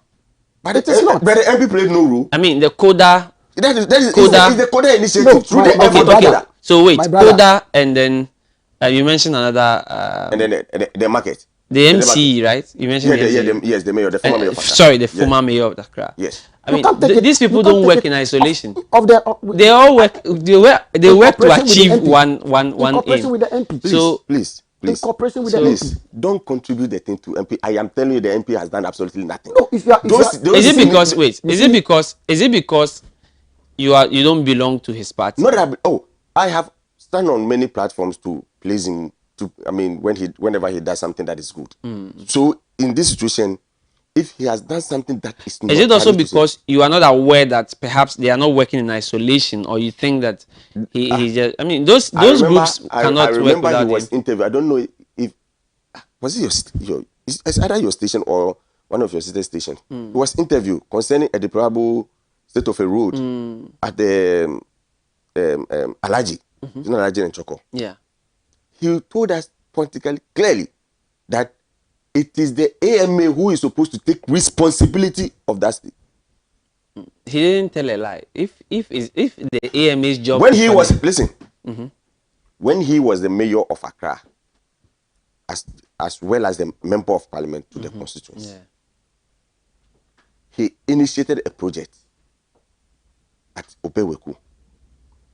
Obeweku formerly used to be an AMA office. He told the constituency that he is going to pull that thing down, build a hospital from his own pocket money. Why didn't he attribute that into AMA? He said from his own pocket money. And look, he took 3 months to erect the thing to the second floor. That was going into 2016 election. From 3 months to 2016 election, Okovan-Dapo took 3 months to erect that building. As I speak with you now, my brother, immediately after the 2016 election, the structure is still the same. The last time I had opportunity to ask him, and he told me I should go and ask AMA. But when he was coming into the 2016 election, he said he's building the thing from his pocket. After winning power, abandoning the project, whenever you ask him, he will tell you it's the responsibility of AMA. Why didn't he tell us from the beginning? He was AMA by then. He was then listen, coming into 2016 election, he was then the mayor of Accra and a member of parliament to the constituency. Taking that project, he told us it's not from AMA but from his pocket. 3 months to the election. Then after winning the election, you abandon the project. Whenever you ask him, he tell you, oh, I've gone to AMA. I'm asking the AMA to come and so perhaps he handed it to the AMA. A project that you say you built from your own pocket money. Anyway, we will continue. These are issues. Kindly, we will follow that. We will follow that. In fact, I have sat here going. Where is the building? Where is the building? Oh, it's at Obeweku. I know the place. It's at the roadside. I think it's a hospital. Yeah, it's a hospital. He said he's going to construct into a hospital. I'm coming. So if you see, he mentioned how do you call it, the Koda boss? What's his name? Jerry and all those guys supporting building Adoatv. Okay, why won't they invest that money to complete that thing? Today we are sitting here talking about. Do you hear what I said earlier on? Anyway, wait. Now, guys, wait. Let's come to. You are not in the constitution. You don't have the fact. It's okay. He didn't say that. Anyway, I have been here with their communications director. He couldn't even defend it. Anyway, it's okay. Thank you very much. Let's come to because we are speaking about unemployment. I was then you were talking, so I'll still come back to you. How is unemployment in your constituency? First of all, let me say a very big thank you to the president of the land, Nana Dankwa Akufo-Addo. For to him, the youth has always been his priority. You know, coming into power, looking at the situation of the youth in the country, he started from the education. That is how come he came up with the free education just for the youth to come out after the GHS to be educated. SHS to have a better life. From there, he came in with this NAPCO to take away the unemployment issue that was left behind by then former President John Dramani Mahama. About 100,000 graduates. As I speak with you now, all these people have gotten themselves a job, and we no longer hear of them again. Just 3 days ago, the president of the land launched an initiative. I'm sure you are aware. The alternative employment. Yeah. You do know what that initiative is bringing? Over 220,000 employments to the youth.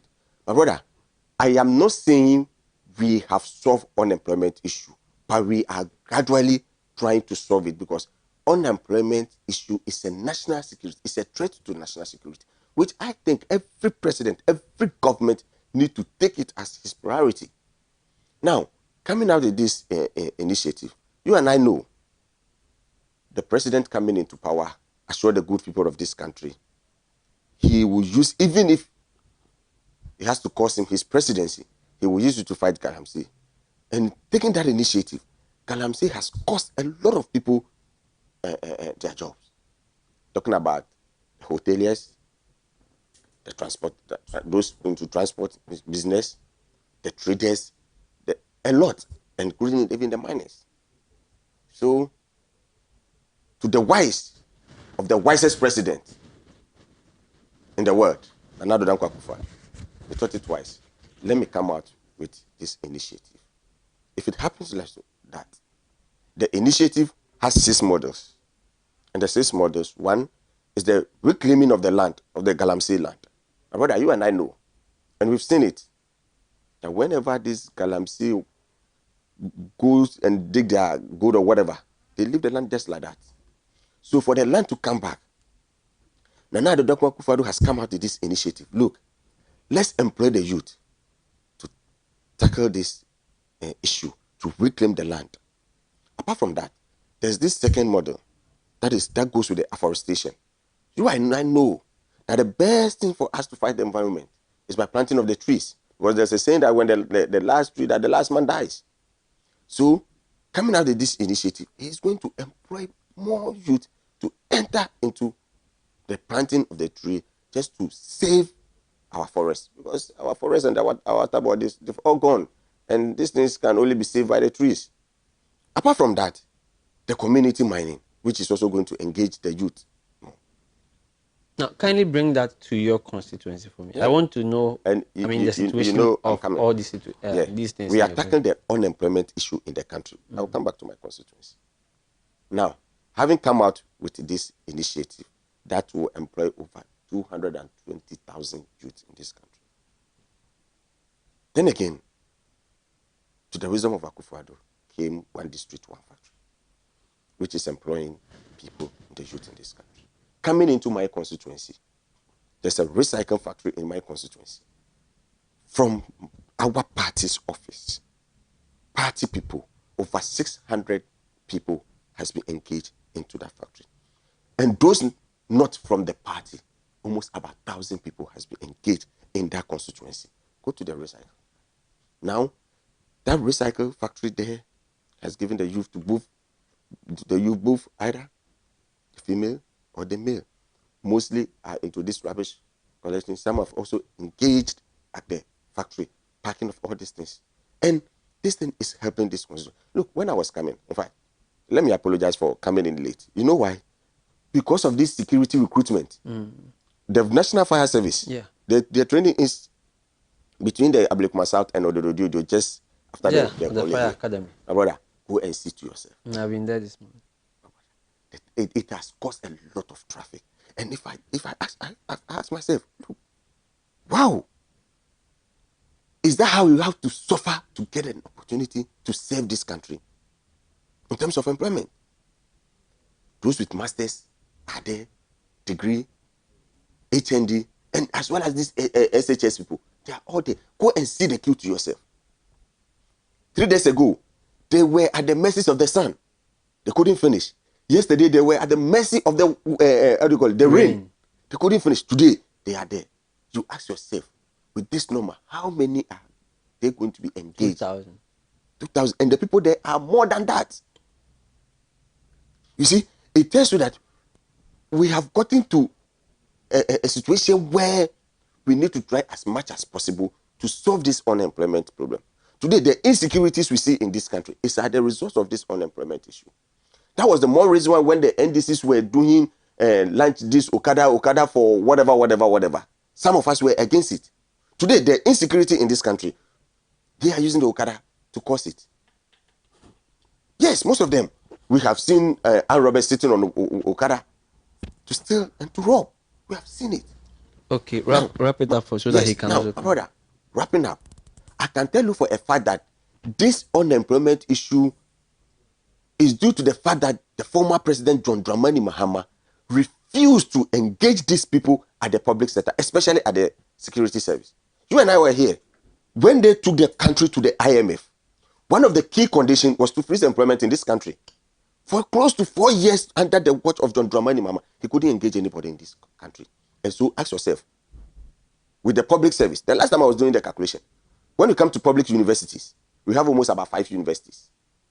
The AUCC, and the UCC, the Cape Coast, KNUST, Legon. Then we have UPSA, and then GIG. There's UDS, there is Winneba. Yes. There is a lot of Yes. So, my brother, assuming at the end of every academic year, over let's say 1,000 graduates comes out from these 5 universities. Yeah, more than that, way more than that. That's what I'm saying. Assumption. If 1,000, so means of these 6 or 5 institutions, 5,000 graduates has come out every year. Multiply it by 4. 5,000. Yes, and these people were left in the house by John Dramani Mahama. He couldn't engage them. So these people has multiplied under the watch of John and another Dankwa Akufo-Addo. So it's not easy fighting this canker. But I'm hoping and believing that each government will try and take responsibility. If not at all, we will try to solve some of these things. And also, let me quickly conclude that. You see, our education system is more or less like a theory these days. Let us put the children into the practicals so that when they come out, they will be able to do something for themselves. I believe you definitely respond to a few things that he has mentioned, but I want you to focus more on your constituency. You have mentioned a lot of the issues in the constituency, which I am very much aware of some of them as well. What is the situation of employment in your area? Thank you very much. I'll use this opportunity to say a very big hello to the NDC Ablekman West, and also to send my condolence to the family of one Mr. Okan, who happens to be our former constituency treasurer and then a ward coordinator for Manstralo. Okay, so moving forward, I will respond. I will make sure that I will stick to the constituency when it comes to employment. But I want to react to some of the things that you say. You see, it is unfair to sit here on this platform to ridicule the administration of John Dramani Mahama when it comes to employing the youth. It is very unfair. You see, you have forgotten that the YES program was a program that was enrolled by the John Dramani administration, which was helping young entrepreneurs into crops, into poultry, and into other things. You have also forgotten about the, how do you call it, the Holman shoe, the shoe factory that John, I mean, you see, when you come and sit here and then you say things just because talking is cheap, you just ridicule a leader. I don't think it's fair. Okay, but relating it to my constituency, when it comes to employment, you can attest to the fact that the country as Ghana, when it comes to employment, it is at the 0 degree or the 0%. Recently, the finance minister was telling us that, how do you call it, that the payroll is full. So what it means is that there will be no employment. Is that not it? You were talking about the crowd gathered. Yesterday, I happened to pass there. People were gathered, as he mentioned, over more than 10,000. Of course. And that is just Accra. I mean, Accra. It is happening in other. And fire service will only employ just 2,000. You see, and they were not just gathered; they were taking their certificate, and then they were demanding 100 cedis from them. That they have paid already. You see, these are people who are seeking for employment. They don't even have the money, and you are still extorting from them. This is a wicked government who want to kill the people even at the verge of they dying. You want to suppress them and kill them. There is immigration going. The same thing happening there. You see, the country was given to you. You said you have the solution. You told us that you have partners outside, and when you come into government, by your relationship or whatever, you will bring them in to come and establish businesses so that the Ghanaian youth will get employment and get job to do. That is what the ordinary Ghanaian is expecting from Akufo-Addo, the president. Okay, in devoid of that, you can't just tell us that, how do you call it? You have enrolled some program. Well, we know yet this NAPCO. Haven't they finished? They promise us that when they finish, they will enroll them into the sectors. Have they done it? Some of them. Have they done it? Some of them have been. I mean, some of them. Yeah. Like how many? Well, the numbers are there. No. They used to don't know that. As I speak with. No, if you don't know, let me say. Allow him. Because he was asking the question. That's why. He was not asking you. Allow him. Don't worry, you go on. Allow him. Okay. You have the floor. What are we saying? All what we are saying is that, you see, now as we speak, prices of commodities have gone higher. because of increasing of fuel. That means that on them, you see, the youth that are not working, government must do something, because he made mention of security threats and he made a mention of the Okada people because of Okada robbery. You see, I don't even buy into that one, because even when there was no Okada, robbery was going on. So you can't attribute that one to the Okada that the NDC government was saying that, look, most of the people using the Okada, they are the youth. Yeah. And it is because there is no jobs. That is why they have found themselves job to do as Okada riders. Yeah. Today when I was coming, because of the huge traffic, I took Okada to this place. Yeah. Okay, we have some of the Okada drivers who are decent, who are doing it. Why won't government regularize it so that they will be under, how do you call it, an organization as a GPRTU is, so that it will be supervised. That is all what the NDC government was saying, that when they come to, they will do that. Because when you stop them, all those youth are going to sit in the house, and what are they going to do? And across Ghana, the number of these Okada drivers, they are replacing. They said they are replacing it with the Koda initiative. Which Koda? That's small smokers. The ones parked at the. Yeah. Don't listen to them. It's just a rhetoric. Something they are saying. I think last week Friday, I mean, you know, they have started the engagement of the authorities Okada and the Okada should come and take those cars to explain to them the modalities that you need to satisfy, and then you get to drive the Okada vehicle. Massa, government should regularize the Okada. Okada has come to stay. Okada is not a business going on only here in Ghana. You go to Nigeria, it is there. You go to Togo, it is there. You can't tell me that there is no robbery in Togo. There is no robbery in Nigeria. They should regularize it so that the youth would, I mean, when it's been, I know one Okada guy. He has done Okada and he has built his own house. He has built he's in Accra here with the radio.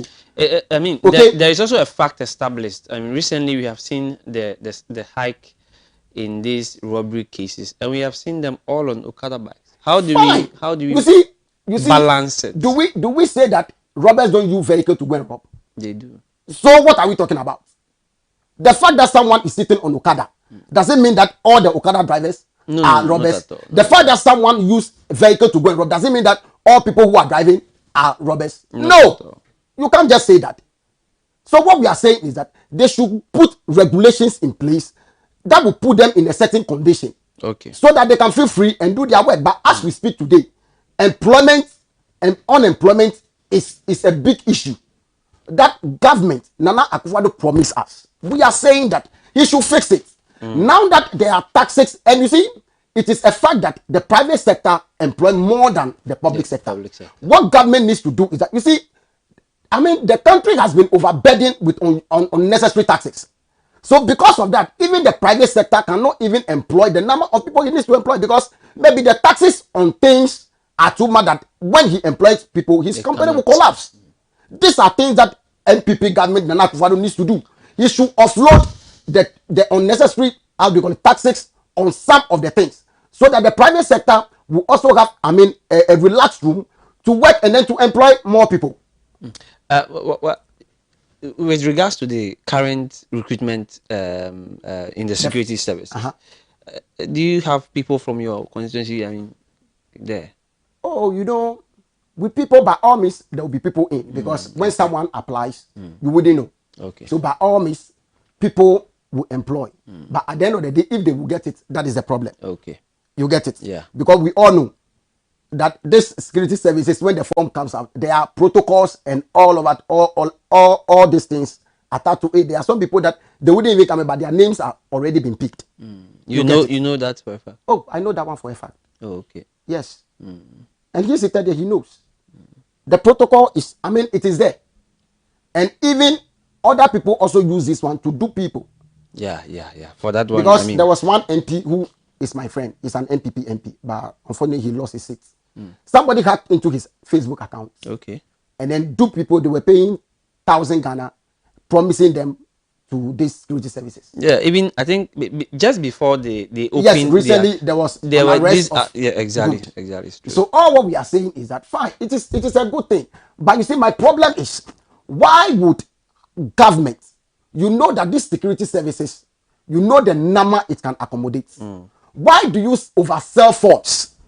That you see these people who are, applying for this, they don't have the money. Some of them will struggle. Some of them will even go and borrow the money to even get the form and apply. Once you know that I will take only 20 people, and then you publish maybe 100, you sell from to 100 people. You are just extorting from them. You know, it runs through. It also happens in our universities. In universities, I mean, let's say KNUST that employs, or Legon employs, that will admit, let's say 4,000 to about 5,000 first year students. Definitely sells forms of about 20,000. Why should it be so? Why should it be so? Why? You are just extorting from them. You are just extorting from the people, which shouldn't be. So all what I want to tell my friend that he should tell his government to fix the problem. Let me. They should fix the problem and stop talking. Let me come to Collins. Plenty. We have done this. We have done, whilst we have not done anything. Collins, how do we navigate? You see, you mentioned something very important, that youth unemployment. If we decide to sit on it or sleep on it, we are doing that at our own detriment.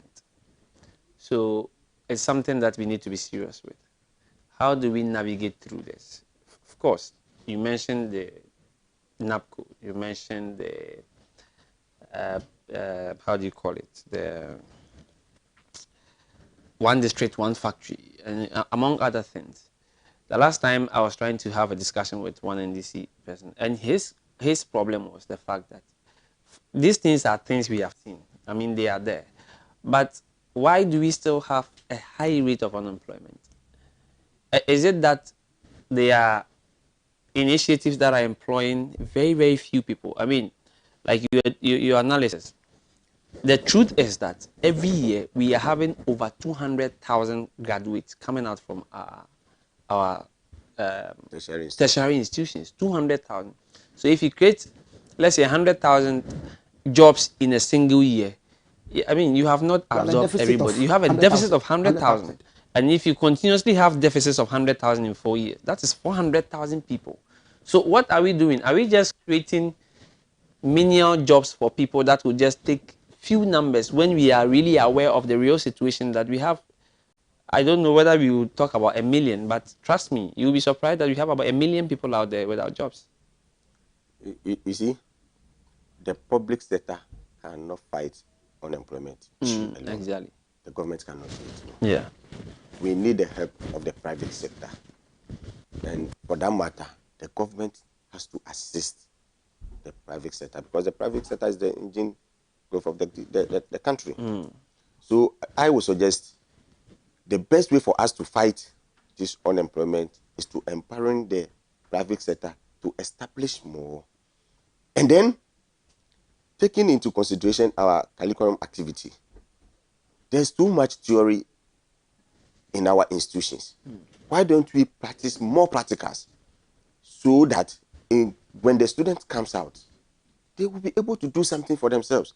That is the more reason why I like the Ghana Institute of Journalism, that is GIG, because it's purely on the practical aspect.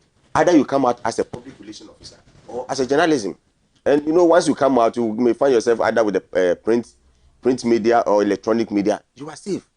You understand?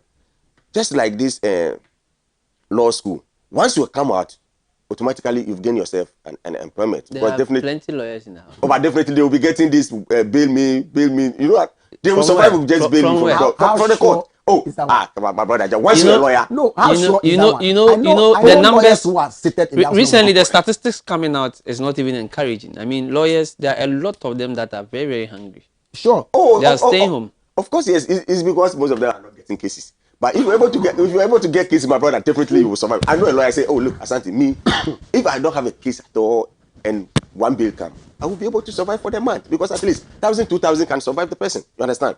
Really? What I'm trying to say is that we should encourage the institution to practice more of the. What is the NPP? I mean, the NPP is in governance now. My brother, I'm coming there. You see, when my brother started, I'm sure he doesn't know the person he is speaking for as John Dramani Mahama as the former president.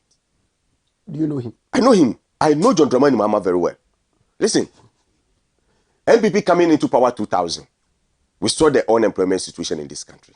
And then, to the wisdom of President Kufuor came out with this youth employment issue. We were able to solve most of the employment issue. That is how come Zoom Lion came out from that youth employment. When NDC came to power, they also brought other initiatives. I'm coming. They changed the youth employment to JIDA. And we also what they used or they did with JIDA. Were we not in this country when I saw photo through JIDA initiative was giving money to I think he's together with Agambila, Origin also. Agambiri. To engage the youth in computing and whatever, and at the end of the day, we saw nothing. The money was squandered free. This same John Dramani Mahama under his watch, through the change of the name youth employment. How has that contributed to today's high unemployment? It has contributed to it because look, if truly that initiative, the purpose of the money was used for, we could have reduced it. The $50 million meant for the guinea fowl. Do you think if the factories were to be established, would you reduce the unemployment situation? But now, as I speak with you now, John Dramani Mahama and they are telling us the guinea fowls are still in Burkina Faso. So I don't know if the youth in Burkina Faso are benefiting. I don't know. John Dramani Mahama, we were here when he promised the youth of this country. I remember very well that he will make sure he will give them employment in this country. 2 years down the line after the promise, going into 2016 election, he was asked on the platform and he told the youth, he's not a magician to provide the youth employment in this country. Was it not John Dramani Mahama who said that? He said it where? You are asking me. Go to the go to Ghana web. You will see those things there. Don't sit here. I know what I'm talking about. If you don't know, I know. So if you don't know, then allow him to land. You come in right now. It is on record. He told the youth of this country that I, John Dramani Mahama, am not a magician to provide you employment. So if this person comes to tell you he will provide you employment, you need to think twice. John Dramani Mahama has nothing better for the youth of this country. Under the watch of Nana Addo Dankwa Akufo-Addo, youth in afforestation, may his soul rest in perfect peace. The late Sir John, he engaged 2,000 youth in afforestation under the watch of John Dramani. Nana Addo Dankwa. Those numbers are there, but our problem is that you see, we have NAPCO. You mentioned the afforestation. You know there is also planting for food and jobs. All these things. A whole lot of initiatives are there. But why do we still have a lot of people problem, out there? As for the problem, it will keep on coming because every now and then the population is increasing. I'm sure as I sit here by this house, somebody is giving birth. You understand? So once the population keep on increasing, we may be having this unemployment issue. But the ability to fight it or to reduce it is what matters most. That is the more reason why that each government need to take it very, very, very serious. And this is promise us to solve this employment issue. You also promise us the same thing. Can you wrap up for me and let him come? No, you promise us the same thing. And we are delivering on our promise. Okay. My brother, you see, I'm referring, you see, the thing has contributed. If John Dramani Mahama were to solve the problem, we would have gotten to where we are now. That is why he booted him out of the. And Nana Addo Dankwa Akufo-Addo has come and he's doing his best. Listen, but the best is I'm coming. If this is the best, let me give you a typical example. We were in this country. Can you wrap up for me on that? When the teachers went on demonstration, together with the nurses, when John Dramani Mahama cancelled the nurses training allowance. Okay. He took away. I'm sure you can remember that thing. He took away the teachers' salary. Teachers who have worked for this country for 3 years. John Mahama paid them 3 months and took the rest of the money. Do you expect those people to survive? Now, talking about the nurses and doctors' unemployment in this country. When they took the country to IMF, there was freeze on employment. 45,000 nurses were not employed. They were all left for Nana Addo Dankwa Akufo-Addo to come and employ them. And when Nana came, he has employed over 50,000 nurses in this country. And it's on record. You can check it. So it tells you Nana Addo Dankwa Akufo-Addo is fighting for the unemployment. Okay. Now, just a quick one. In his constituency, Madam Oslo Wusu recently launched a program. How do you call it? There was a taxi for something just to help the community. Providing the taxi alone in the community is not easy. He was able to engage over 65. I was there at their party's office for the community police at that Dansoma police station. Now go to State Housing Corporation. You know the chief executive officer is in that constituency. As I speak with you now, Madam Osna Wusu in Ajablekuma West constituency has been able to engage over 50 people to the task force of SRC, to the State Housing Corporation. It tells you the MPP government is fighting unemployment in this country. Thank you. Come in for me, Dara. You see, he's just seated here throwing words. Okay. Today, unemployment has become an issue because of their bad governance. Today, let's talk about, how do you call it, the sugar factory. The sugar factory which was operating, of which, how do you call it, Captain Smart even confirmed that he went there, the thing was operating under John Dramani Mahama. They came. The sugar factory never produced any. I'm coming. It was operating. Where? In this country? Oh, wait, yes. please allow him. It was operating. Captain Smart even confirmed it. He said he went there, it was operating. No, I mean, it started, operation started, but it was not commercial. There was nothing like operation. No, we have all followed it. It was operating. Yes. If they have not produced it, it was production. It has to start. No, wait, allow him. It has to start operating before they produce. So the company or the factory was operating. Captain Smart confirmed it. He said he went there. And what happened? They came in. Oh, wait. Nothing is happening. They have closed it entirely. It is not working. There were issues with the Commander Sugar Factory even before it was closed. What was the issue?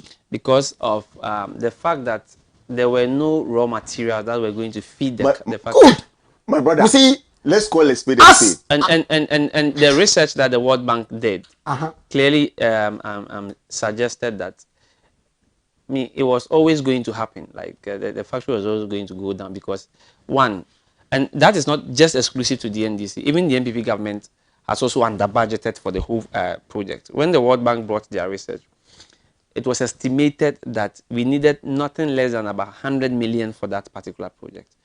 Fine, the NDC started the whole project. We started it with very less amount. Good.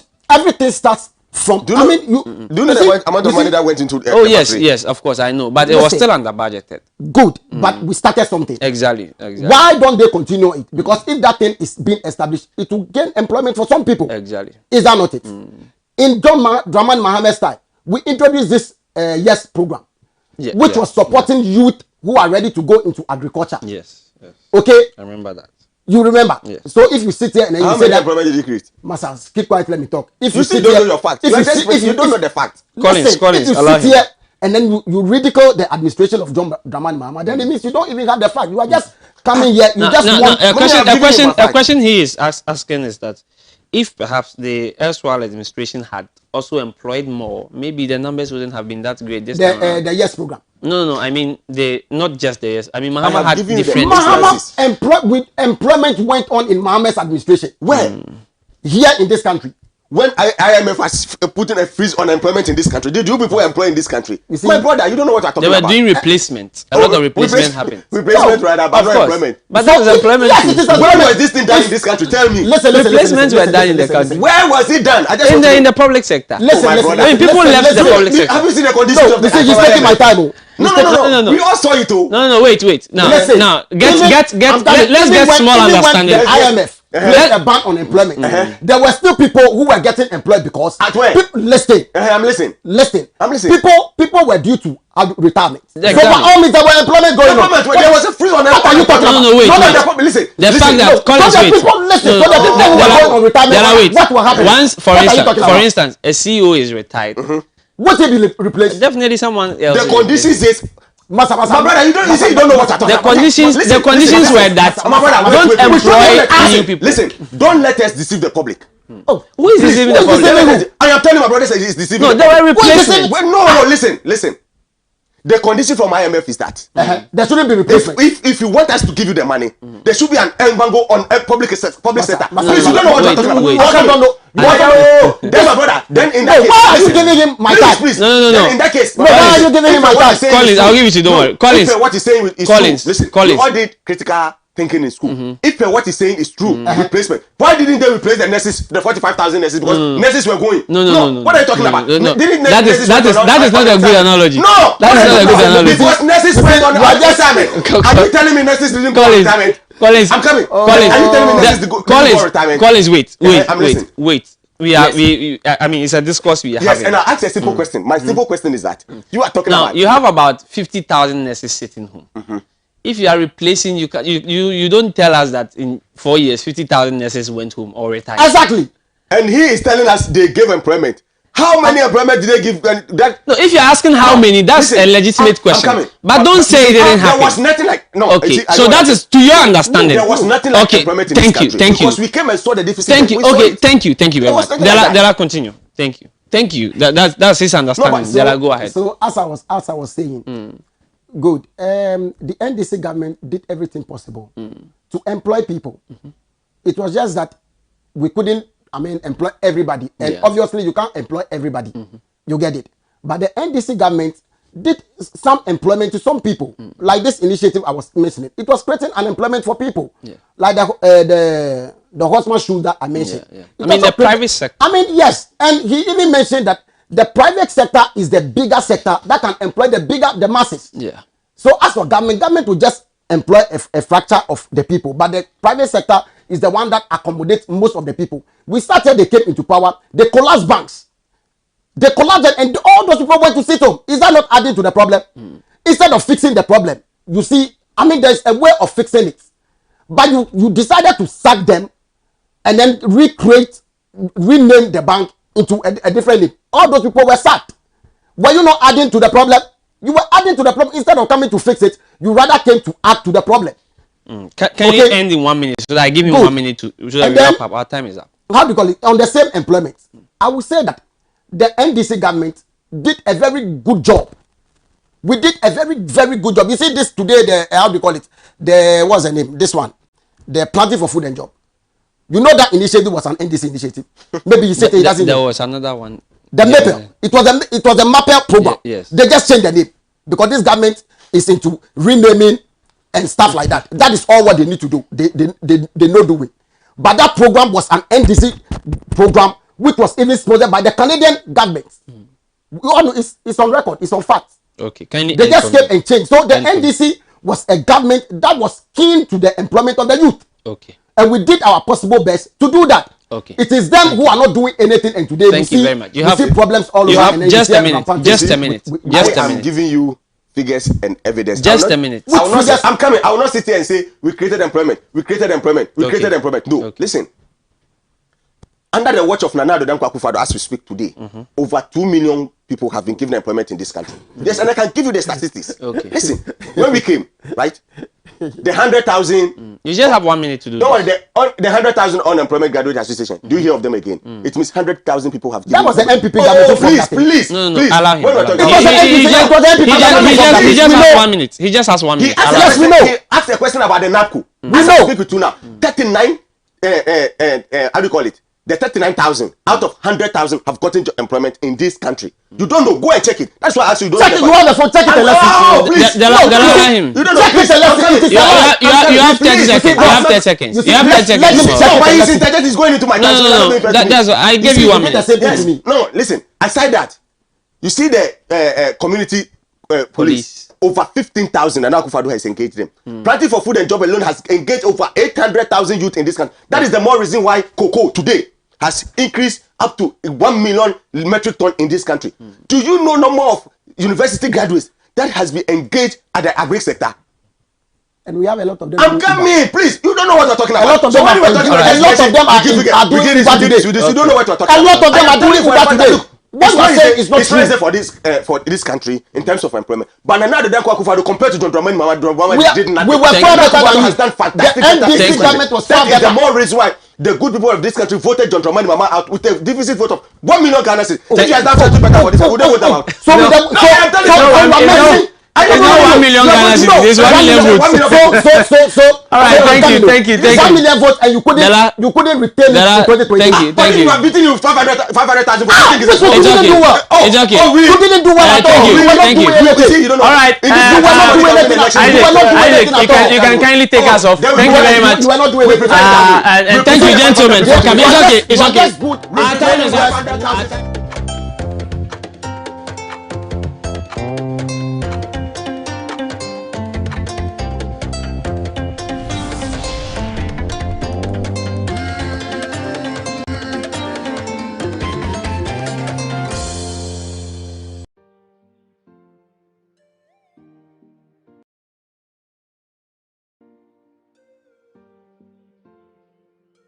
Hey, what up, beautiful people? My name is Camido, aka Mr. Grind on Stop, aka Mido upon the team.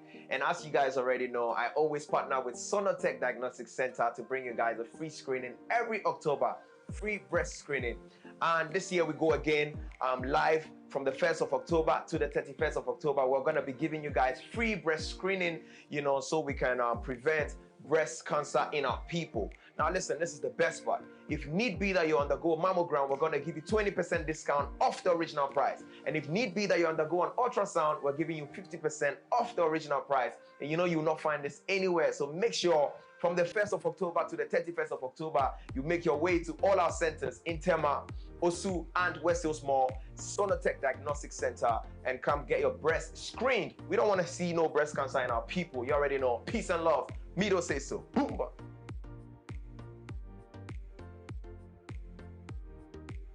Announcements on Adoatv. Contact Adoatv for your general announcements, proclamations and publications, job vacancies, etc. at a very affordable rate. Call 050-92-57754, 020-9494-258, or visit our marketing decks at Stepwork premises. Adoatv, bringing good things to life.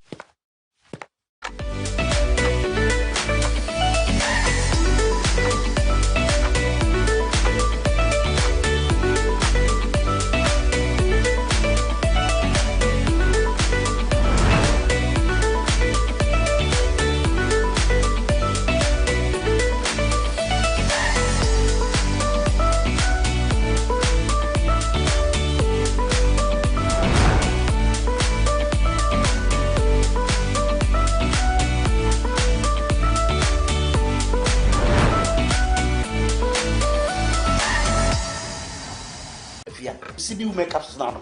I'm correct. Why your best mankasa? That's it. Oh, middle. You captures back on CB men capsules. Me see CB men capsules and make a year. Yeah, you see men and women's capsules now. You knew the dada. And 1 year packaging I had the pepper. Wow! What a packaging! CB men, any CB women capsules, no packaging is out. And you also no mood any biansan wako do pegi. Share a painful any about town man kwada no for. Any kwada won di fie do yen. Enka ho. Susanna. Ghana man be man tamase. Dodo Afre 0247 111671 and 0246 578 750. FDA adi edwedin kato yato.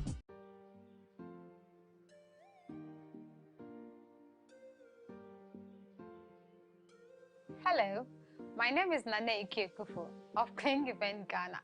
October is here again and it's the Breast Cancer Awareness Month.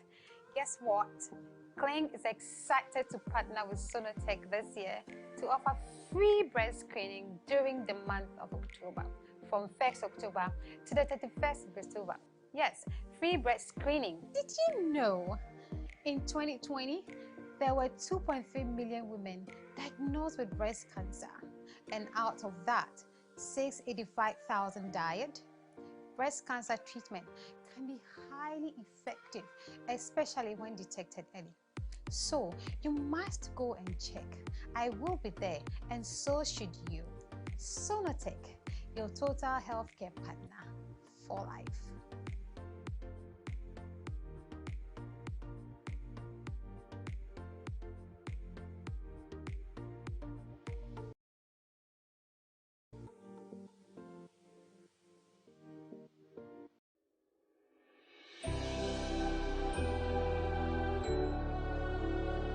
Welcome aboard the safest airline in Africa.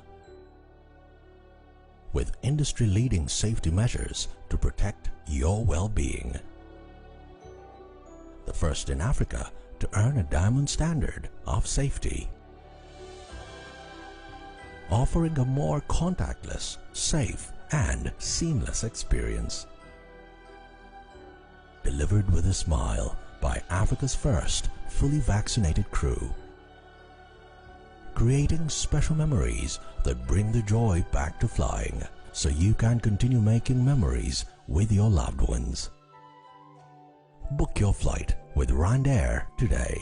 Rwandair, the safest airline in Africa. Rwandair, fly the dream of Africa.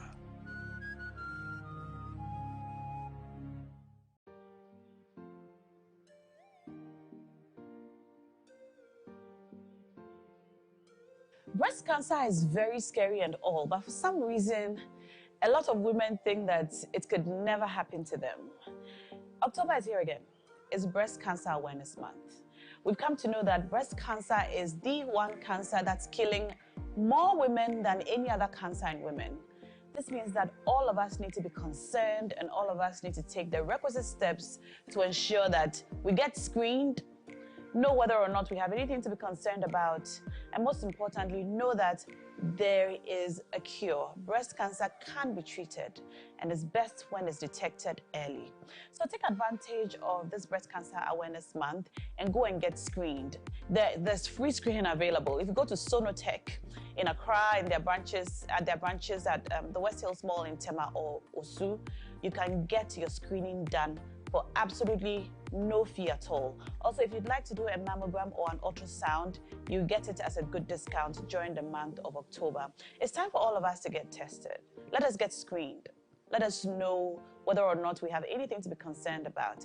And most importantly, let us know that if you do have any signs of breast cancer, the earlier it's detected, the better it is for you, your family, and your loved ones. This year, I'm happy to partner with Sonotech during the Breast Cancer Awareness Month to get more and more women interested in taking steps to know whether or not we have anything to be concerned about.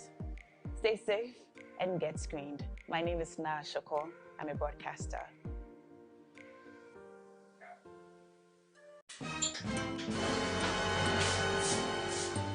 Water. But you're not getting your mouth. And that's all I'm about to fire. Malaria nti abayiwa yejuma bono. Malaria defo ya o.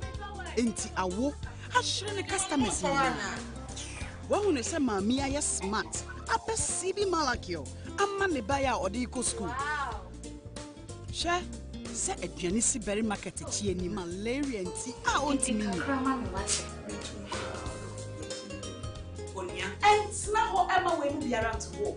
So we have malaria test. Maybe we want a better and the CB malagio. Yedinuna, Nehama, and now kick out bomb as soon as I CB malagio. And no way so there, and I don't grow. And yet, that shit. A drawing your ma appeal for about a woman for any quada one in fear. Susiana, what would you with FD Ashusha sa a jedi and crato you mu adia to Musa and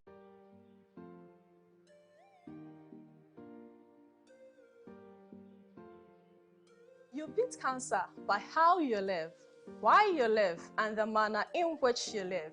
I am Priscilla Sewamenu, Miss Health Ghana 2020. The month October is noted for breast cancer awareness, and this October, Sonotech Ghana is partnering with Miss Health Ghana to bring you breast cancer awareness campaign dubbed Pink It Out. So from the 1st to 31st October, Sonotech Ghana is offering free breast screening for all women out there. Plus, you get 20% off mammogram and 50% off ultrasound scan if you need one at any of their branches. The campaign is on. Join the campaign, support women, encourage women to come for screening, and support women living with breast cancer. On this note, I will entreat all my sisters out there to come detect it, treat it, and defeat it, because early detection saves life. Thank you.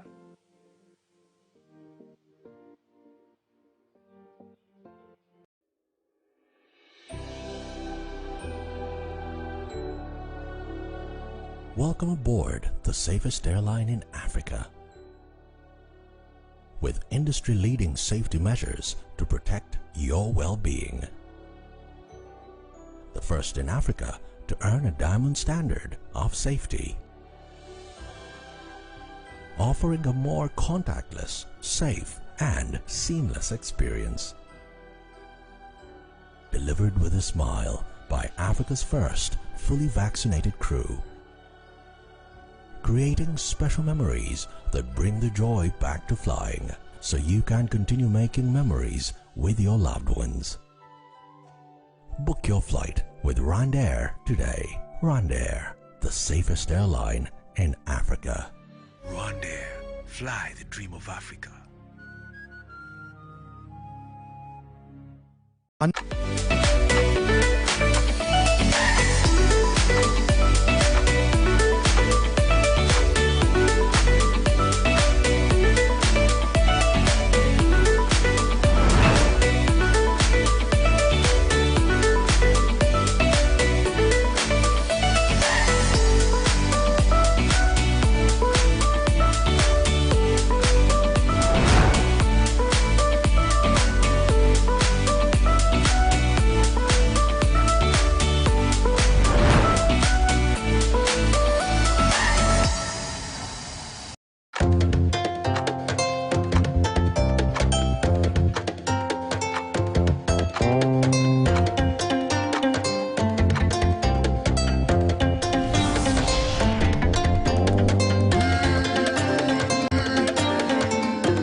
Well, many thanks to you for staying with us. A good morning to you and a good morning to Sam Kusiapia, who was taking us to the beginning of the show up until the newspaper review segment. And I must say that he definitely has passed me with well over 1 million Ghana cedi votes. That's just by the way. Now, we are going to have a conversation. We are still in the Rwandan month, the month of October.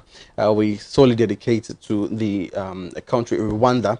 We're going to speak about tourism in Rwanda. Remember in my conversation with Dr. Isaac Kirabo Kosira, the High Commissioner for Rwanda in Ghana, she gave us a highlight or an insight into the tourism exploits in Rwanda, and some of these we're going to speak about this morning with my guest, who is the Executive Director and National Tourism Customer Service Brand Ambassador for Ghana, Mr. Caleb Kofi. Good morning, sir, and welcome to Adoatv AM Ghana. Adoatv, good morning, and good morning also to your cherished viewers. Very well. Well, it's good to have you. Kindly tell us, say that you are a tourism ambassador and National Tourism Customer Service Brand Ambassador. What do you do as such? Right. So, National Tourism Customer Service Brand Ambassador, you rightly said. It was just recently that this beautiful honor was conferred on me by the Ministry of Tourism in collaboration with the Ghana Tourism Authority and the Ghana Tourism Federation. These are the private sector, public sector, business agencies or tourism agencies that have the mandate to oversee to the development of tourism infrastructures, marketing and promotion in Ghana to attract businesses from our foreign counterparts. Right. Now, I have particularly taken a look at our service quality. Right. Because if we're going to have a lot of foreigners coming to our country, one of the things we want to understand is the appreciation of our brands and products. Right. So that they can live with good memories and experiences. So I was concerned about customer service. Right. And so we've been doing a lot of research. We're doing training programs just to bring customer service level to a quality, place.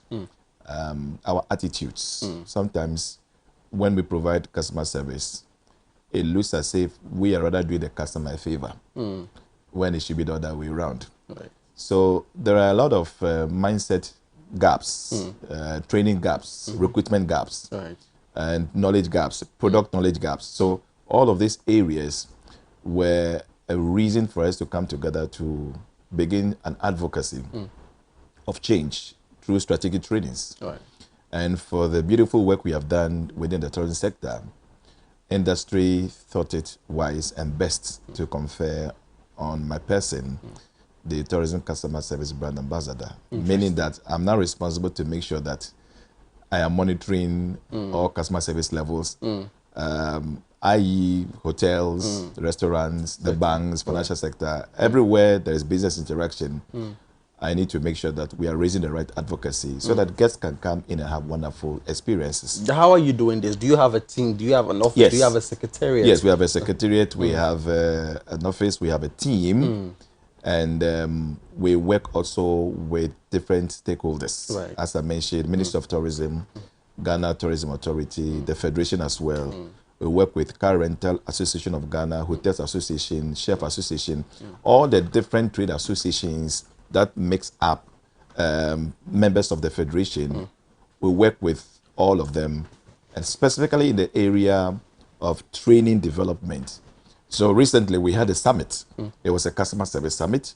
We looked at the role and impact of customer service in our tourism industry. Right. And around the session, a lot of ideas were shared, and so that people can always go with fresh ideas, fresh skills to improve on their customer service. Interesting. Well, so this is for Ghana. Now, I mean, behind the scenes indicated to me how well you have toured the globe. And I must say I envy your work, because I am aspiring, you know, to also trot the globe as much as I can. How has your experience been on the face of tourism when you compare the customer service and all of those things that you wish to implement here in Ghana, you compare to other countries that you visited in terms of tourism? What is it? What would you say as that, you know, base playing level in terms of comparison? Well, I would say that a lot of the countries that I have visited in the past and still now, some countries are taking their business seriously. I see. And they start to reason, because as a country, you need to think about the people. You need to also look at the potentials of the environment and then create the infrastructure, the enabling environment for business to thrive, not just for the people, but also to attract very good investment from other counterparts. I think it's all about leadership. Leadership is everything. I mean, if there's going to be a success story to any project that you want to undertake, it has to do with effective leadership, quality of leadership, the kind of team you bring around, you know, the knowledge, the skill. All of these things are very, very important. Again, more importantly, also the policy drive is very necessary. What kind of policy drive have you initiated to create an environment that encourages business and investments? Are there bottlenecks in your policy setup? Have you made a setup that is becoming difficult even for the local people? So it takes a very strong leadership in order to be able to identify all these threats and to work progressively in eliminating them, so that these things can encourage investor confidence and for people to also feel and enjoy the prosperity within that environment. So I must say that my travel, actually, I have experienced countries that have taken leadership very seriously. They are not joking about it.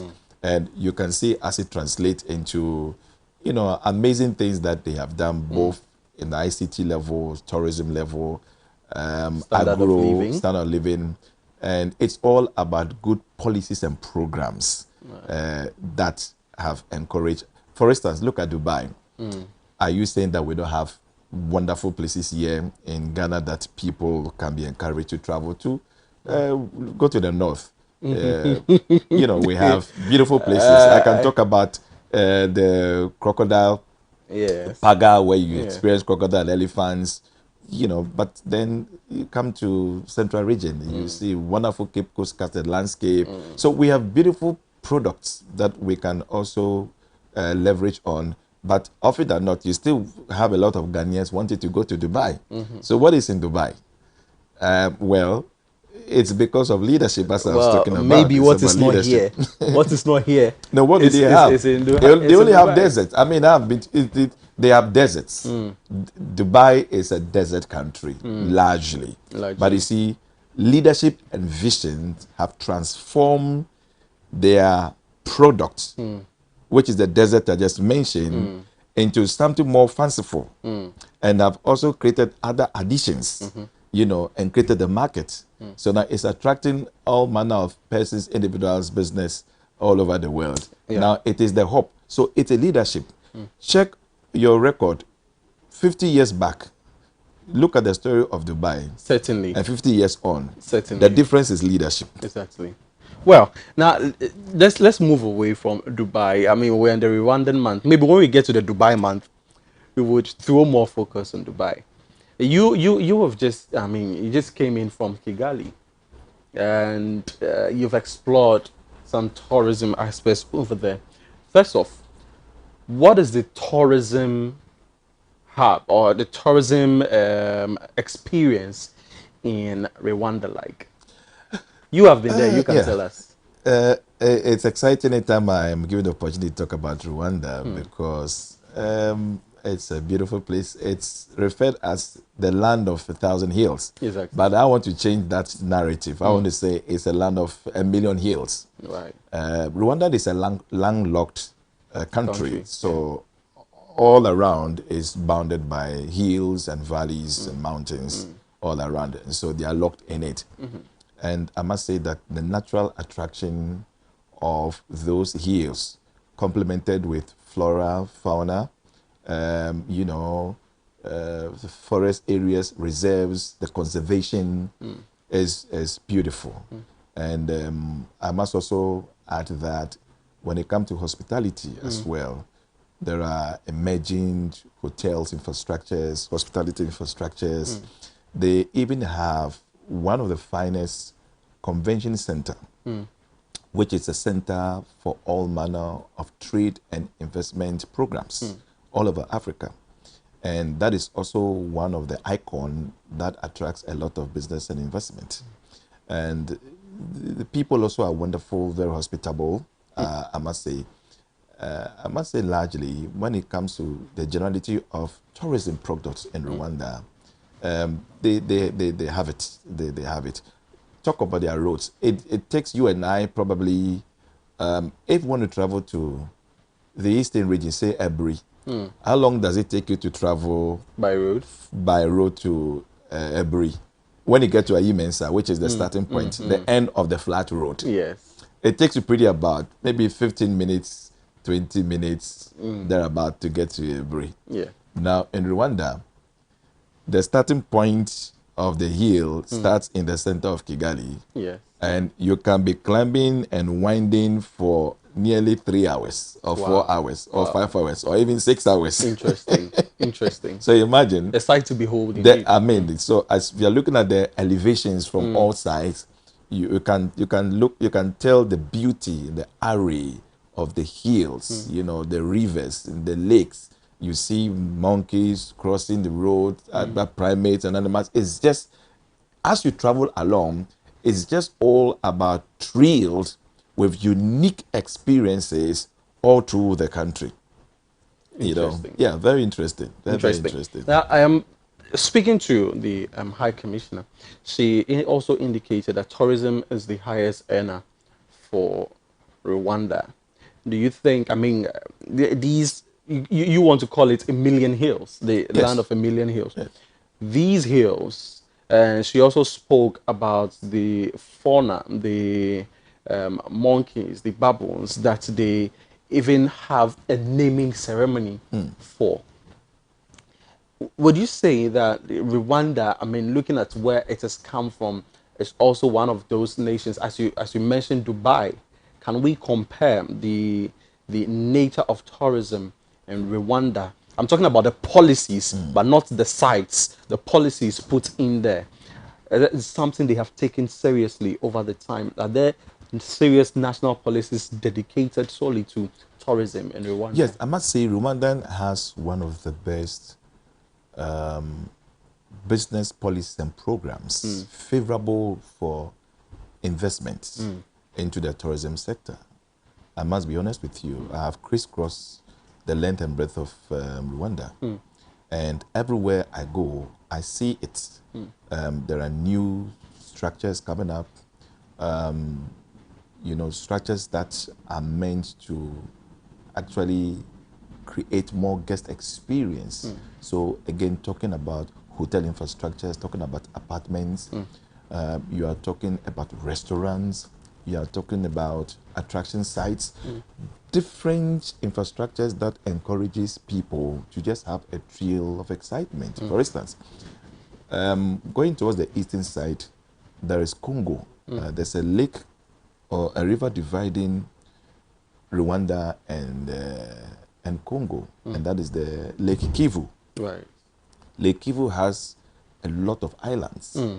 Now, some of the islands, you can even see some infrastructures even developed on those islands. On those islands? Compared to here in Ghana. Wow, wow. How many of our islands do we have in Ghana that have actually been dedicated or even advertised or to even encourage investors to say that, listen, let's move from wow. So inland. I'm seeing these beautiful sides. Yes, these are exactly. Wow. So these are beautiful chalets and you know beautiful huts in the huts of the Rwandan mountains. Are these places somewhere you can sleep, or you just perhaps pass by, eat, sleep, and then? yes, no, you actually you can spend about 2-3 days or 5 days in those beautiful you know chalets for the purposes of you know having more experiences with nature. Especially Rwanda is blessed with primates. Yes. Chiefly the gorillas, Yes. the mountain gorillas. Sometime next year, in April, we are planning a corporate tour to Rwanda. You should be on that trip. Adoatv is actually, you know, organizing, saying for, I mean, anybody and everybody. Yeah. Yes, and we are flying with One Air to Rwanda, and I think after this one, we'll also join the corporate tourist. Yes, tour. you have to experience it to see. But the picture that came on TV. So these are some of the gorillas. Yeah, these are not the to cut it gorillas. out. This is a silverback. This one is called silver. Can you see the back of the gorilla? You can see a silver color. Yeah, some silver, grayish yes. line in there. If you have a look at it physically, it's silver, pure silver. Oh, so I see. Pure silver. Yeah, yes. I mean, it appears. It appears shining silver. Yes, so they've named them silverbacks. Oh, I see. Yes, for this particular categories of gorillas. But this one is staring sternly at whoever might be taking the camera. I mean, the appearance, how friendly are they? They are friendly. They are very used to humans for so many years now. See. The rangers also have been trained very well to understand their body language, the way they talk, their communication. And so before you start the climbing to have an experience of gorillas, you are actually taken through an hour of schooling to understand their family. Really? Yes, understand their family setting, how they operate. They are a social family. I mean, they are very sociable, and they relate very well, like a human family. Oh, I see. So you only make sure that you don't get close to them. Looking at about between 7 to 10 meters. Oh, that is a distance to keep off from them. And when they feel threatened, there is a sign they make.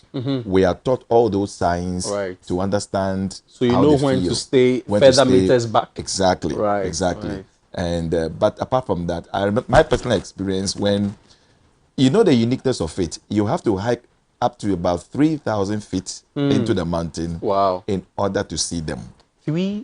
About 3,000 feet above sea level. You walk? You walk. In fact, you take a hike, you do a hiking, you are given a hiking stick. Oh. And then you have the ranger guide leader. Are there wild fruits that you pluck along, you know, whilst you go? I haven't seen you get tired? wild fruits along you know. Rather, you'll be going, like you said, I will caution you of a hash plant. Wow. All dotted on the footpath. Right. My brother, if you get pricked by this plant, it's like electric shock. It's not lethal, but it's like electric shot. It runs through you. Wow. I think it's all part of the adventure. It's all part of Probably I would want to get pricked and know they how won't it feels tell you, but you know, they just want prick to you get and you're like, pricked, your brain just jolts back into position. Some adrenaline. I know, you know, and they're all part of the experiences. And so you keep, another interesting part of the fun is that you have another ranger on top of the mountain and monitoring them. So as and when they move from location, then you also have to be moving. Now, the challenge is that if you are closer to one and they have to move, it means that your team also have to be constantly moving.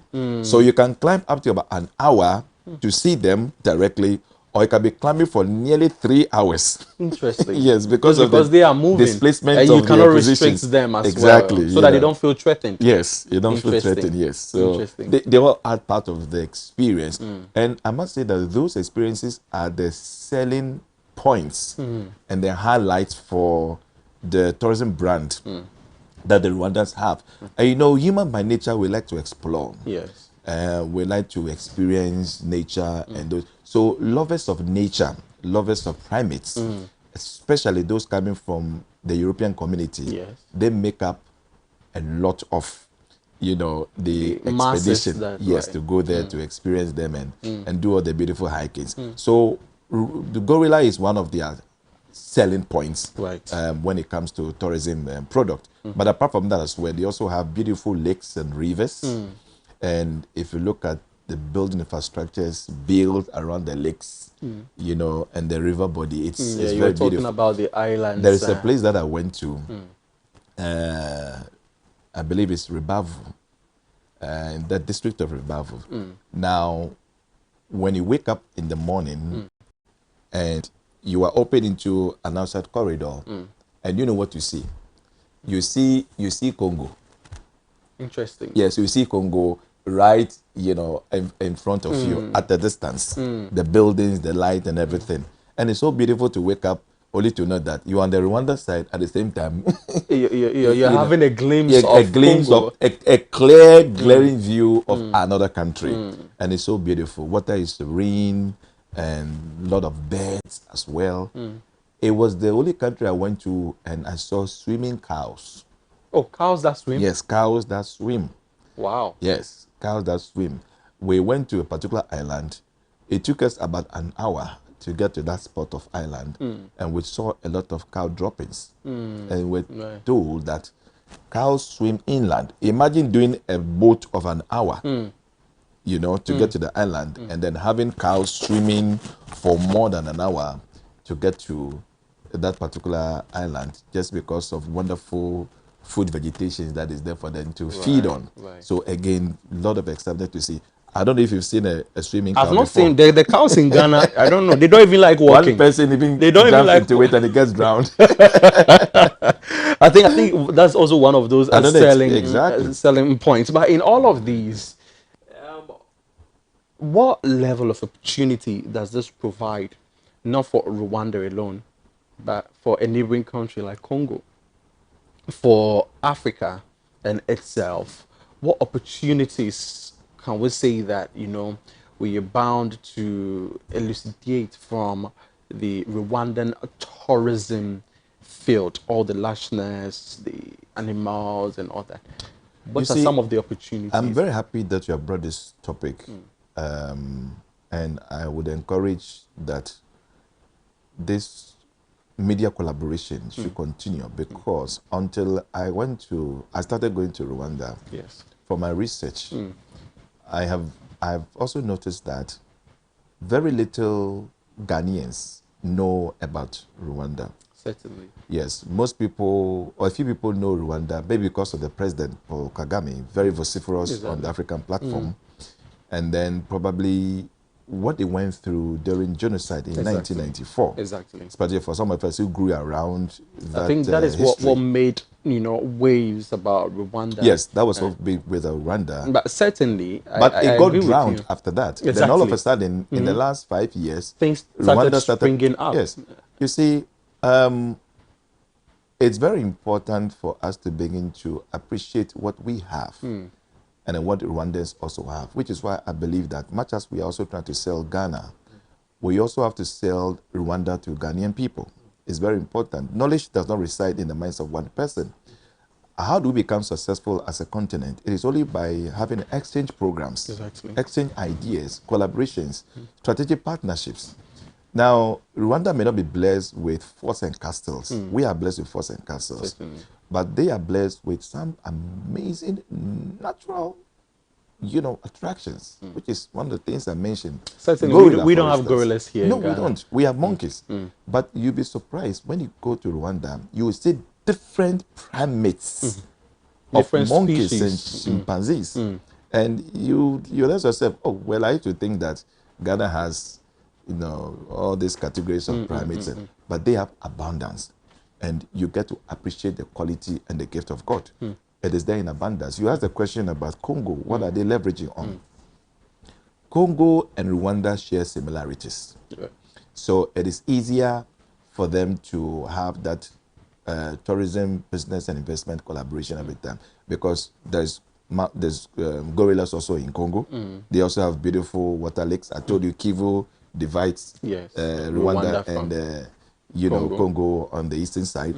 So they have a lot of similarities. I rather want to look out how West Africa can leverage on East African products, especially Rwanda. I mean, there should be that exchange. Yes. The other day, I was speaking to some of those entrepreneurs that came to Ghana last Sunday on the Connect program. Youth Connect Summit. Youth Connect Summit. And the idea I shared with them was that there was this tourism ambassador who was among them. I was more of the view that Africa has a lot to offer. Like you rightfully said, we don't have the gorillas here in Ghana, but we are blessed with the forts, the castles, many of which have been washed off, but we still have some that are evident. Now, Rwanda has the gorillas. We have, I'm sure that when you go to other African countries, they have specific tourism offers that they have. Why not package the African continent as a tourism destination that, hey, if you want to see, I mean, the first of interaction of the whites and the Africans, perhaps go to this point, West Africa, the southern bits, and experience those. If you want to experience the savannah, go to the northern bit of Africa, experience those. I think if well packaged, we wouldn't have to probably travel to but some who other package it? That's the question. So that is where we have to get to, and it falls on you, tourism ambassadors. That is what this is why we are discussing this, having a national dialogue on this issue, because you see, if you don't experience somebody else's country, you will not understand a lot of things. Exactly. And so I think that the media, the role of the media is also crucial. Now we are talking of AFCTA. So what is basically the primary objective of AFCTA? AFCTA is basically to look at countries within their investment prospects they have, and to look at some of the bottlenecks that it's ongoing within their perimeters, and to say that, listen, why don't I take care of some of these issues to enable trade and investment to be encouraged? AFCTA is basically to look at the trade barriers, the policies that we have. But you see, beyond that, the media also should have a role in promoting destinations, as you are doing now. If all countries... Talking about destinations, not to cut you, there is another beautiful water body. We'll see some islands. And you say that some of these islands are actually being developed. Yes, some of these islands are actually being developed with hospitality infrastructures, hotels, restaurants, attractions. Maybe I should gather money. I should sell my land in Ghana and go and buy one of these. Buy one of these islands. Probably. And you see, it's an experience to relate with nature. Exactly. I think it's beautiful. Waking up, seeing the lake around you, the serenity. Hills. You don't see a lot of vehicles, smokes and fumes, and honking of vehicles. But all you see is just vegetation, fauna, conservation, greenery, and the cry of birds, the cry of din birds, of morning, and you have your cup of coffee. Oh my God!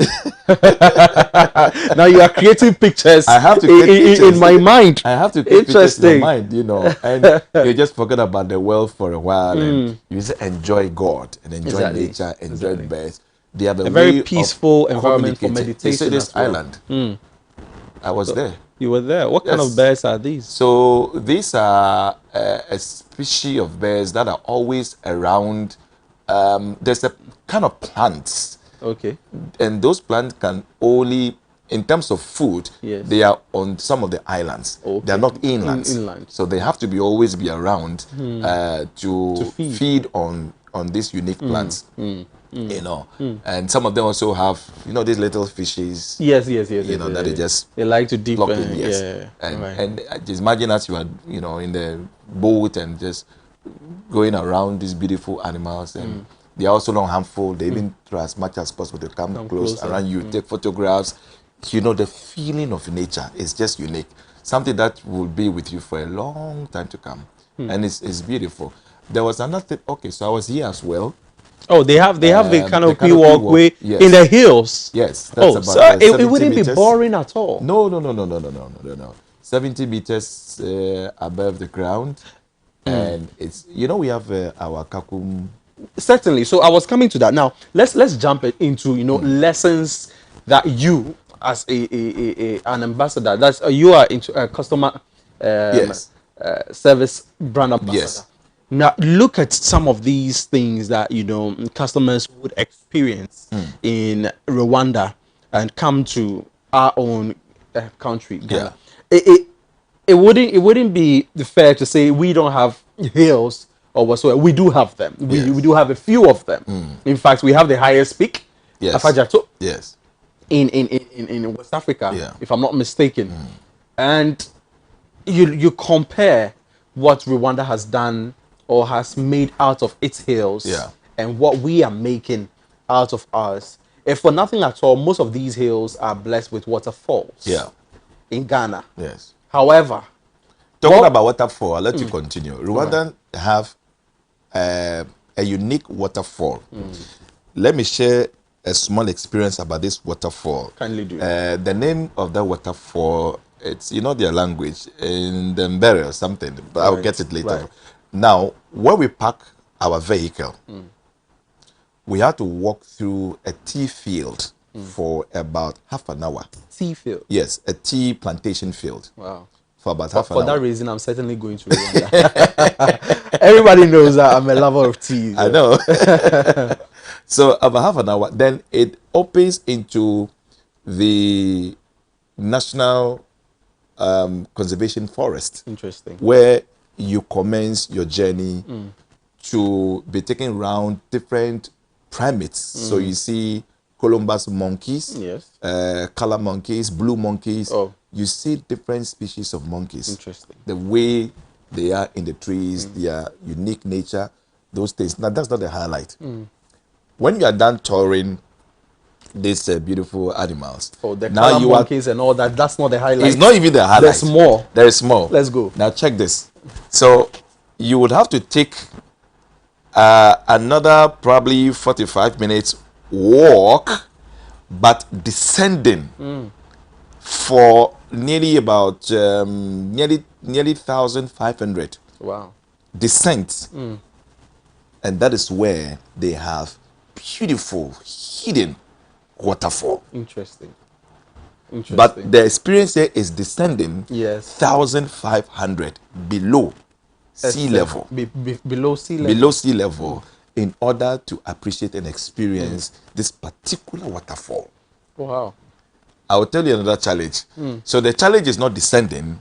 The challenge now is now coming up out of there. And if you're able to make it to the summit of your car, then I'm going to clap for you. Well, so it's not just about the experience of walking, the journey, but at the end of the day, you would have exercised subconsciously. I'm telling in you, a way that you've never had before. It actually measures your mental physique, psychologically. It's like an adventure where you are split in all areas to now know yourself. Right. Because if it wasn't for the waterfall experience I had, I didn't know that I have to take my exercise very seriously. You realize where you lack. I realized that at a certain point, I was just having a lot of reflection that when I'm back home in Ghana, I seriously more, need to more take hiking, more hiking, more exercises. jogging. Even if I'm not able to do in the community, at least my treadmill, I should be doing more exercise on it, because again, it's important to have a good physique and strength to undertake some of these unique experiences. Great. So now we're speaking about lessons learned from, you know, the tourism sector in Rwanda. Why are we talking about lessons? No, at this point? certainly, because you didn't ask me the best of all the experiences. Oh, you asked me. we will get to that. I want you to ask me that question right now. Sanitation. Oh yes. Sanitation. Oh yes. Oh yes. We haven't skipped that at all. Sanitation. Yes. My God, sanitation. From the airport to the city center, within the city, around the city, out of the city. Interesting. North, south, east, and west. The whole Rwanda. Sanitation is a big brand. Do you know that? How are they doing this? Now, quickly, before you tell us how they are doing this, okay. I think this is one of those. The this color is one monkeys. of the primates. I'm not sure about the name. I'm not sure about this name. But you can see the orange. On its side. Yeah. On the back and side. Yeah. This is one of them. This is what most of our ladies like to color their hair into. I think they took inspiration from there. Yeah, I have a very good friend, Nana Tutua. I mean, she likes colors. I think it's beautiful. The same color on monkeys. Yeah. Oh, look at that one. Yes, we saw look at that one as well. Yeah. different species that you even forget about yourself. Interesting. You know, different species, and it's just good to be around nature, because as you are close to nature, nature reveals more of itself to you, and you learn to respect them. This particular one also we saw. Hey. Yes. Looks like an owl. Yes. At the same time, a monkey. Yes, it's a monkey. It's a very special one with white beard, and you know, they are all there. They are all in that concept. I think I would like to make a movie with these, you know, primates. Okay. Yeah, okay. Probably find a way to learn about them. Yes. Their reactions in the way. So you were telling us about the best. The best part is study, because see, experiences first and foremost. Something should precede the experience. Yes. Health, hygiene, sanitation, in order to complement the experience. Now, a long time ago, it was one of the things they discovered. After the genocide, post-genocide, the president and his leaders came together to look at what would be the most effective way to rebuild Rwanda and then rebrand it as well and open it for global investments. One of the highlights was sanitation. And so there were policies and programs fashioned out. And you know the beauty of it? These programs were done with the full support of the citizenry. You see, when you are bringing out programs and you don't actively involve the community, you're going to have a lot of challenges. The Rwandan communities all over the country were actually drawn into the program. So they bought into the mindset of actually raising sanitation in all the environment. You know, we used to do, if we are still doing it, once a month, every month, first week of September, we do cleaning. In Rwanda, it's a big project. They started these things many years ago called Muganda. Right. And so every month, the president and his family actually picks a community and they descend into the street and areas and clean. So if your president every month is wearing his T-shirt and his jumpers and is doing cleaning with his staffs, and is it every month? Every month, the president is on the street every month. The president makes sure that he's in the country to be part of that to Muganda every month. The president, his cabinet, his leaders, they are all on the street every month cleaning. So you have no excuse. You know, you feel so bad that you are in your room and the president is out there cleaning your community, and what excuse you? So when it comes to patriotism, in terms of that particular sanitation agenda, the whole country have embraced it. Look, I struggle, and I can say on authority that I'm yet to find a speck or a trash of debt to pick and say, oh, you know, so Africans are like that. You won't find any trash or a speck of what we call as baller on the street. It will never happen. I went to very condensed marketplaces. I mean, you know, Rwanda just to see some Rwanda droppings. itself is a densely populated country. you So would never I'm find- wondering how Let me they share have an been experience with you. Do share. So we went to the northern part, Chimpanzee National Park. On our way back, we got to the edge of the camp. Then one of the guests drew the attention of the guide that, oh, when we're coming about some 20 minutes ago, I noticed someone dropped a mineral bottle, the mini one. And the guy said, where? He said, oh, 20 minutes, 30. She described the place and then asked us to wait. The guy disappeared into the ticket and came back with a bottle. And I asked, what would you do that for? This is biodegradable. I mean, you know, bottles can be there for 1,000 years. Bottles, they are not you know what he told biodegradable. me? He said when he was young, he's about 45 years old. He said when he was young, look at the era of history. When he was young, he was told that nature is God. Nature is conservation. And therefore, if he drops something in the forest, he will not have a good night's sleep because he has not done the right thing. So he's grown with that mindset that when you are within nature, don't drop. So as for us, all of our superstitions is death. Oh, if you whistle in the bathroom, you will die. If you go to the farm on this day, you will die. If you go to sea on this day, you will die. Yes. Though, I mean, there are morals behind He them. went and brought back that plastic. Like, well, I would say in Ghana, maybe somebody would think, oh, as for a bottle, it's nothing. Yeah. But no. And he tells me that he is not the only person disciplined to do that, but the whole of the citizens will do the same. Well, so speaking about, I quickly want us to, you spoke about the transfer of knowledge amongst other things. I quickly want us to transfer briefly that knowledge in terms of experience and potentials in the form of lessons. Now, you spoke about sanitation, which I think is the premium, is the first of Anywhere all you want to go. hospitality. Health is very important. Exactly, serenity, which is the first of all forms of hospitality. Yes. When you get to the country, even from the airport to your first destination, you should feel that you are in an indeed safe and healthy environment. Exactly. So from there to the preservation of nature and to the respect they have for nature, and also the implementations, the policies that they've put in place. How can we as a country learn from this? Because I will start from that prime spot again. In terms of sanitation, we are failing as a country. When it comes to policies Are we to promote in sanitation? In sanitation, well, you go to Kaneshi this morning and then you come and tell me if we are doing any better. And then you come to policies, especially for the tourism sector in the country. And up until recently, I had to complain severally about the journey to Kakum National Park. But we have water bodies, and instead of upgrading these to tourism centers, people are rather encroaching by these water bodies, polluting them.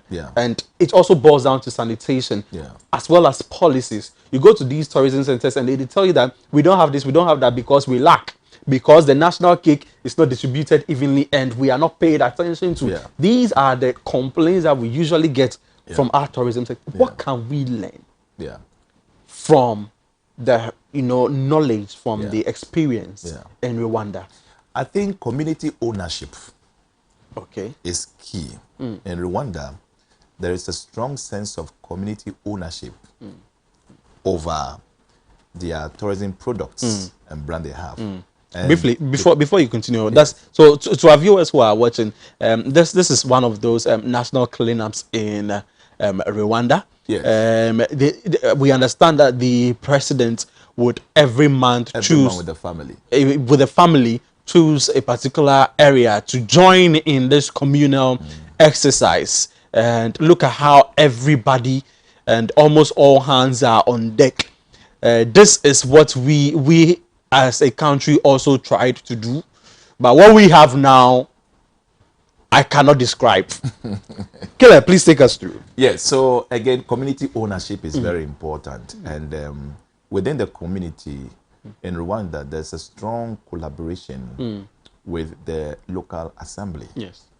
And you know, Rwandans don't have the kind of chieftaincy system we have in Ghana. Yes. Not even one. When we after the genocide, they even decided to put away all these tribalism and come together focus, as one. Yes. And they call themselves Kinyarwanda. Yes, Kinyarwanda. Yeah. Yes. And so there's a strong sense of communal participation with the local assembly, supported also by their respective, national leaders. Now, one of the things about the leadership of President Paul Kagame is that when he gives you a mandate, you either execute the mandate to perfection or you face the consequences. Interesting. So there is a strong pre-consequences of action that is spelled out before you take the position. Interesting. So if you look at data, more than 90% of leaders in Rwanda hardly fail because there's a clear definition of job title, what is expected of you, and where you ought to carry, your agenda to. Right. We have some 30 seconds. Yes. So lessons over here. I think again it comes back to leadership. We need to also let the leaders understand that it is about the community, it's about the people, and so when they're entrusted with responsibility, it should not be for their personal, gains, but they should look at the interest of the community. And also the system where here in Ghana, somebody does something and we don't also bring the person to book. It also creates more of impunity within the system. And so I think that lessons to be learned is we need to redefine the kind of people we put in positions and to ask ourselves whether this person that we have in position, would he be able to deliver or would not be able to deliver. And also the last part of it is community action. Sometimes we see a lot of things going wrong within our communities and we don't talk about it. If the media doesn't rise to bring a spotlight on that issue, we are sitting there. Certainly. So again, beyond the media, for us as a community and a people, what are we lacking in the community that want to do advocacy for? And we are also seeing promoting advocacy of certain things or having a sense of ownership about some of these tourism brands and products we have, and we think that we are not getting the support. We need to raise a lot of advocacy. And I think that if we do that, probably we cannot get the right attention and then be able to leverage on it and to create more business for our community. Certainly. Well, Mr. Caleb Kofi, thank you very much for joining us this morning. I'm very grateful for your time, grateful for the lessons shared as well, and I can't wait to go to Rwanda. And if you want to visit Rwanda as well, you can always visit Adoatv as we are conducting a trip to the Rwanda for you to see those beautiful sites, the gorillas and all that we have. And in the conversation, I may have compared Rwanda and Ghana. It is not comparison, but faith only to highlight what potentials we can build together as two great nations that are always in good conversation and in a good relationship. And I pray that we take advantage of all the potentials, especially between the two nations, tourism potential between the two nations for our mutual benefits and also to foster unity. So whilst we want to go to Rwanda, let's bring Rwandans into Ghana as well. From the Youth Connect, let's see some more connects happening. My name is Reginald Addy, and many thanks to you for watching and sharing in this experience with us. Like I said, you want to visit Rwanda, do make sure that you stay tuned and glued to Adoatv or visit www.adoanewsonline.com for details on how to go to Rwanda with us. We're still in the Rwandan month, October, fully dedicated to Rwanda, and we'll bring you some more conversations in other aspects of Rwanda and their administration. Have a lovely day. Today is Wednesday. Whatever you do, may the Lord himself put productivity on it far as it's legal. Let's remember that. Goodbye.